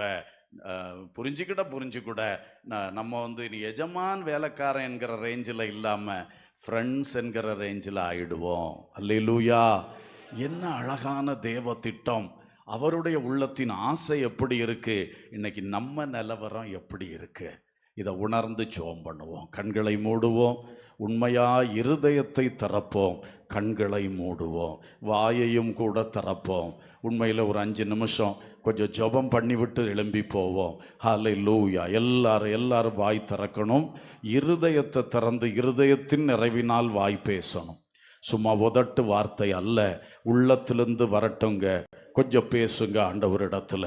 ஹல்லேலூயா. நீங்கள் எப்படி கனி கொடுக்கிறீர்கள், நீங்கள் எப்படி சுத்திகரிக்கப்பட்டு கொண்டு வருகிறீர்கள், நீங்கள் எப்படி கிறிஸ்துவுக்குள்ளான காரியங்களில் நிலைத்திருக்கிறீர்கள். கர்த்தர் உங்களை கனி கொடுக்கும்படி தெரிந்து கொண்டார். அதிக கனிகளை கொடுக்கும்படி சுத்திகரிக்கிறார். மிகுந்த கனிகளை கொடுக்கும்படி அவரில், அவருடைய வார்த்தையில், அவருடைய சந்தோஷத்தில் நிலைத்திருக்கும்படி, ஆமென், அவருடைய உறவில் நிலைத்திருக்கும்படி கர்த்தர் விரும்புகிறார். ஹல்லேலூயா. இந்த வார்த்தை எத்தனை பேருக்கு சந்தோஷமா இருக்குது? இயேசு என்னை இவ்வளவு நேசிக்கிறாரா, இயேசு எனக்கு இவ்வளவு பெரிய பாக்கியத்தை எல்லாம் வச்சிருக்காரா, ஆகா நான் பாக்கியவான், நான் பாக்கியவாட்டி. ஆமேன். என் பக்கத்தில் வாழ்கிற மற்றவங்க எல்லாம் உலகத்தில் கொஞ்சம் சந்தோஷம், கொஞ்சம் சுகித்திருப்பாங்க. ஆனால் நானோ நித்தியமாக என் இயேசுவுக்குள் மகிழ்ந்து களி கூர்ந்து கொண்டிருப்பேன். ஹல்லேலூயா. பக்கத்தில் இருக்கிறவங்களுக்கு ஒரு கஷ்டம் வந்துன்னா ஆகப்பாடே அவங்க ஆடி போயிடுவாங்க. ஆனால் நானோ உலகத்தில் எது நடந்தாலும் இயேசுவுக்குள் உறுதியாக இருப்பேன். ஹல்லேலூயா. இதுவல்லவோ அருமையான அனுபவம், இதுவல்லவோ அருமையான அனுபவம். எத்தனை பேர் வாய் திறந்து கேட்கிறீர்கள், ஆண்டவரே மனம் திரும்பின நான் இனி அந்த கெட்ட காரியங்களை செய்ய மாட்டேன், பழைய வாழ்க்கையின் கிரியைகளை இனி செய்ய மாட்டேன். ஸ்தோத்திரம். அது ஏதாவது இருந்துச்சுன்னா இப்பமே ஆண்டவர்ட்ட சொல்லி அதை விட்டுருங்க, அதுக்கு மன்னிப்பு கேட்டு அதை விட்டுருங்க. ஹல்லேலூயா. நான் கனிகளை கொடுப்பேன், நீதியின் கனிகள். ஞான ஸ்நானம் பெறாமல் யாராவது இருக்கீங்கன்னா ஆண்டவர்ட்ட அதை பற்றி பேசுங்க. உங்கள் இருதயத்தை நீங்கள் கடினப்படுத்துவது சரியல்ல, நல்லதல்ல. ஆண்டவர்ட்ட பேசுங்க. அப்பா, இப்படியெல்லாம் அடிக்கடி செய்தியில் கேட்குறேனே, அடிக்கடி என் காது கேட்க இதை பேசுகிறீங்களே, நான் ஞானஸ்நானம் எடுக்கணும், எனக்கு சொல்லித்தாங்க, என்னை நடத்துங்கன்னு வாயை தரங்க. ஆண்டவர் உங்களை நடத்த ஆரம்பிப்பார். ஹல்லேலூயா, ஹல்லேலூயா. எனக்கு பரிசுத்த ஆவியை தாரும் ஆண்டவரே, இந்த கன்வென்ஷன்ல எனக்கு தாரும் அப்பா, இன்றைக்கே தாரும் ஐயா, இன்றைக்கே தாரும் ஐயா. உமது ஆவியினால் என்னை நிரப்பும் ஆண்டவரே, உமது ஆவியால் என்னை நிரப்பும். ஆமேன். விட்டு விலகுன்னு சொல்லி வசனத்திலிருந்து பேசுறீங்க, எனக்கு இதை விட முடியாம தவிக்கிறேன். இன்றைக்கு விடும்படி தீர்மானிக்கிறேன், எனக்கு உதவி செய்யுங்க. அதை விட்டு விடும்படி தீர்மானிக்கிறேன், எனக்கு உதவி செய்யுங்கப்பா, எனக்கு உதவி செய்யுங்கப்பா. ஹல்லேலூயா. நற்கிரியைகளாகிய கனிகளை தருவேன். ஸ்தோத்திரம். Praise the Lord. தேவராஜ்யத்துக்கு ஏற்ற கனிகளை தருவேன். ஹல்லேலூயா. என்னை சுத்திகரியும், சுத்திகரியும். வசனத்தை தந்து தந்து சுத்திகரியும். ஆவியால் சுத்திகரியும் அப்பா. உங்க நாமத்தை சொல்லும் பொழுதெல்லாம் சுத்திகரிங்கப்பா. சில வேளை சின்ன சின்ன தட்டு நீங்க தரும்போது நான் உடனே உணர்ந்து, ஆமேன், அந்த சிக்ஷையினால் நல்ல பரிசுத்தத்தை அடைந்து கொள்ள எனக்கு உதவி செய்யுங்கப்பா. ஹல்லேலூயா, ஹல்லேலூயா, ஹல்லேலூயா. உம்மில் நிலைத்திருப்பேன், உம் வசனத்தில் நிலைத்திருப்பேன். ஓ ஹல்லேலூயா. உம் சந்தோஷத்தில் நான் நிலைத்திருப்பேன் அப்பா. ஹல்லேலூயா, ஹல்லேலூயா. உமது உறவில் நான் நிலைத்திருப்பேன் அப்பா. Glory, glory, glory, glory. Hallelujah, hallelujah, hallelujah, hallelujah. Praise the Lord, praise the Lord, praise the Lord. Hallelujah, hallelujah, hallelujah. ஜீவ தண்ணீராம் எந்த நல்ல கர்த்தரே, ஜீவ ஊற்றினால் என்னை நிறைத்திடுவி. ஜீவ தண்ணீராம் எந்த நல்ல கர்த்தரே, ஜீவ ஊற்றினால் என்னை நிறைத்திடுமே.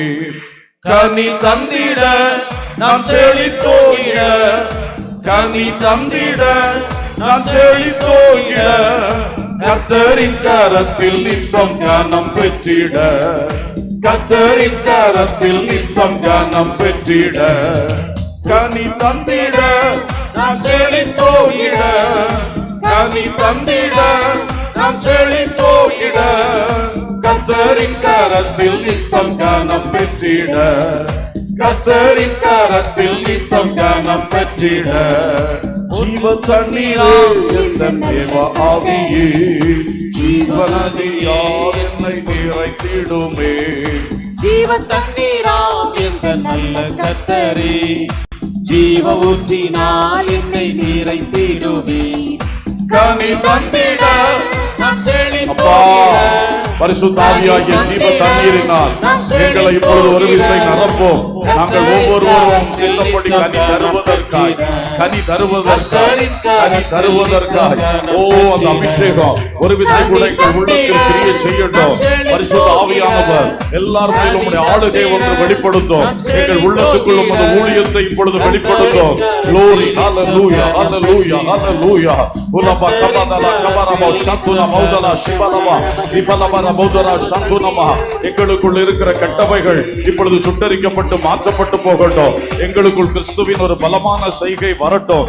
ஆவியானுடைய ஒரு பலத்த செய்கை வரட்டும். கெட்டவைகள் எங்களை விட்டு விலகட்டும். ஆண்டவர் விரும்பாதவைகள் எங்களை விட்டு விலகட்டும். குணமோ கிரியையோ பேச்சோ சிந்தனையோ செயலோ இயேசுவின் நாமத்தில் எது ஆகாததோ அதை ஆவியானவர் சுட்டரித்து மாற்றும், சுட்டரித்து மாற்றும், சுட்டரித்து மாற்றும். இயேசுவில் ஒட்டப்பட்ட கொடிகள், மெய்யான திராட்சை செடியில் ஒட்டப்பட்ட கொடிகள், தேவ ராஜ்யத்துக்காக இயேசுவிடத்தில் ஒட்டப்பட்டவர்கள், பிதாவானவர் நாட்டின மெய்யான திராட்சை செடியாகிய இயேசுவில் ஒட்டப்பட்ட பாக்கியம் எங்களுக்கு கிடைத்ததே, அதை இழந்து போகக்கூடாது.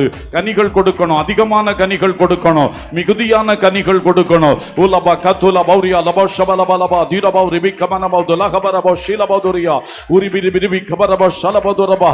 ஆமென். தடைகளை தகர்க்கிறவர், கட்டுகளை கட்டுகளை உடைக்கிறவர், ஆகாதவைகளை சுட்டரித்து மாற்றுகிறவர்.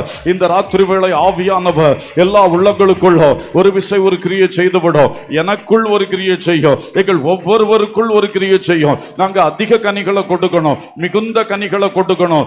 ஆமேன், ஆமேன், ஆமேன், ஆமேன். கனிகள் கொடுக்கும்படி, இன்னை தொடர்ந்து சுத்திகரிக்கப்படும்படி, கர்த்தரில் சரியாக நிலைத்திருக்கும்படி.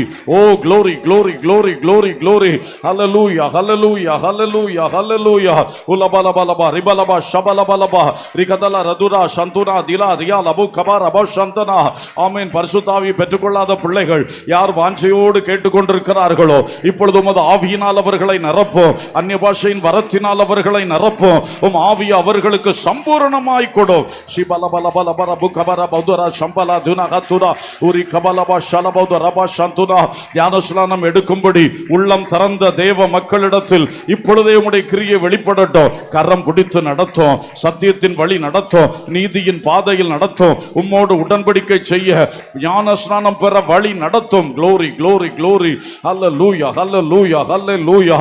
எதை விட்டு விலக வேண்டும் என்று அவர்களுக்கு தெரிவித்திருக்கிறீரோ அதை விட்டு விலகும்படி இந்த வேளையில் ஒரு பலமான கிரியை நடப்பித்து விடும். கனி கொடுக்கணுமே, நாங்கள் புறப்பட்டு போய் கனி கொடுக்கணும், எங்கள் கனிகள் நிலைத்திருக்கணும். ஹல்லேலூயா, ஹல்லேலூயா, ஹல்லேலூயா, ஹல்லேலூயா. லிபலபலபா ஷபலபலபலபா துரஹதுர பௌஷந்தனா ரிகலா வரியா துனா சிகா ரபா ஷதுரா உலிஃபிட பௌஷகலா துனா சந்துனா மௌரியா. Amen Jesus, amen Jesus, amen Jesus. உடைய வல்லமை வெளிப்படுவதாக, கிருபை உண்டாவதாக. எல்லாரும் கரங்களை தட்டி கர்த்தரை நல்லா ஸ்தோத்திரம் பண்ணுவோம்.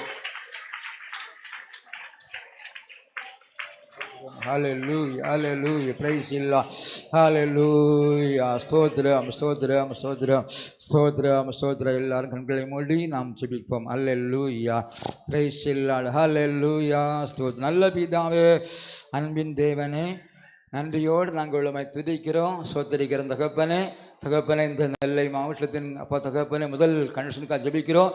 இமட்டுமாய் உள்ள சமத்திலே நாங்கள் கடந்து வந்து ஆமென் உம்மை பாடும்படியாய், உம்மை ஆராதிக்கும்படியாய், அருமையான தேவனாய் கர்த்தர் நீங்கள் செய்த கிருபைக்காக உமக்கு ஸ்தோத்திரம். ஆமே, எங்களுடைய தலைப்புகளை கொண்டு நல்ல வார்த்தைகளை தந்தீங்கப்பா, உமக்கு ஸ்தோத்திரம். ஆமே, நாங்கள் கனி கொடுக்க வேண்டும், மிகுந்த கனி கொடுக்க வேண்டும், கனி கொடுக்கும்படியாய் நிலைத்திருக்க வேண்டும் என்று சொல்லி ஆமேன் தகப்பன் எங்களோடு அருமையான ஆண்டவர் நீங்கள் பேசினீங்கப்பா, அதற்காக ஸ்தோத்திரம். தொடர்ந்து உங்களுடைய வார்த்தை கொடுத்த எங்கள் தலைப்புதரையும் அதிகமாக ஆசிரியப்பீராக, வல்லமையாய் பயன்படுத்துவீராக, கிருபைக்குள் அதிகமாக மறக்க வேண்டுமான்னு ஜெபிக்கிறோம். அன்பின் தேவனே, இன்றைக்கு வந்திருக்கின்ற எல்லாருக்கும் ஜெபிக்கிறோம். ஒவ்வொரு பேரையும் தேவன் அதிகமாக ஆசிரியப்பீராகப்பா தகப்பனே, உங்களுடைய மகாபரி கிருபைக்குள்ளே மறைப்பீராக. அப்பா, வீடுகளுக்கு போகும்போது உங்களை கரம் கூடவே இருக்கும்படியான் ஜெபிக்கிறோம். உங்களுடைய சமூகம் அதிகமாய் காணப்பட வேண்டும் என்று ஜெபிக்கிறோம். அன்பின் தேவனே, நாளைக்குள்ள கர்த்தாவே பொது கொள்கைக்காக ஜெபிக்கிறோம். பொது கொள்கையிலும் கூட உங்களுடைய சமூகம் அதிகமாக இருப்பதாக, நாளைக்குள்ள ஒவ்வொரு நிகழ்ச்சிகளையும் அருமையான தேவனாய் கர்த்தர் நீங்கள் பொறுப்பெடுக்க முடியான்னு ஜெபிக்கிறையா கர்த்தாவே. திரளான அப்பா விசுவாசிகள் அப்பா ஊழியர்கள் வரும்படியான்னு ஜெபிக்கிறோம். அன்பின் தேவனே, உமக்கு ஸ்தோத்திரம், ஸ்தோத்திரம், ஸ்தோத்திரம் ஐயா. ஓ பிரைஸ் தி லார்ட், ஹல்லேலூயா. உங்களுடைய நாமம் என்ன அதிகமாக எங்கள் மூலமாக மகிமை அடைய வேண்டுமாறு ஜெபிக்கிறோம். மற்றிலுமாய் எல்லாவற்றையும் இயேசு அப்பாவின் சமூகத்தில் தருகிறோம், தாழ்த்துகின்றோம். இயேசு கிறிஸ்துவின் நாமத்தினாலே ஜெபிக்கிறோம் நல்ல பிதாவே, ஆமென். என் ஆத்துமாவே கர்த்தரை ஸ்தோத்திரி, என் முழு உள்ளமே உள்ள பரிசுத்த நாமத்தை ஸ்தோத்திரி. என் ஆத்துமாவே கர்த்தரை ஸ்தோத்திரி, கர்த்தர் சகல உபகாரங்களையும் மறவாதே, ஆமென்.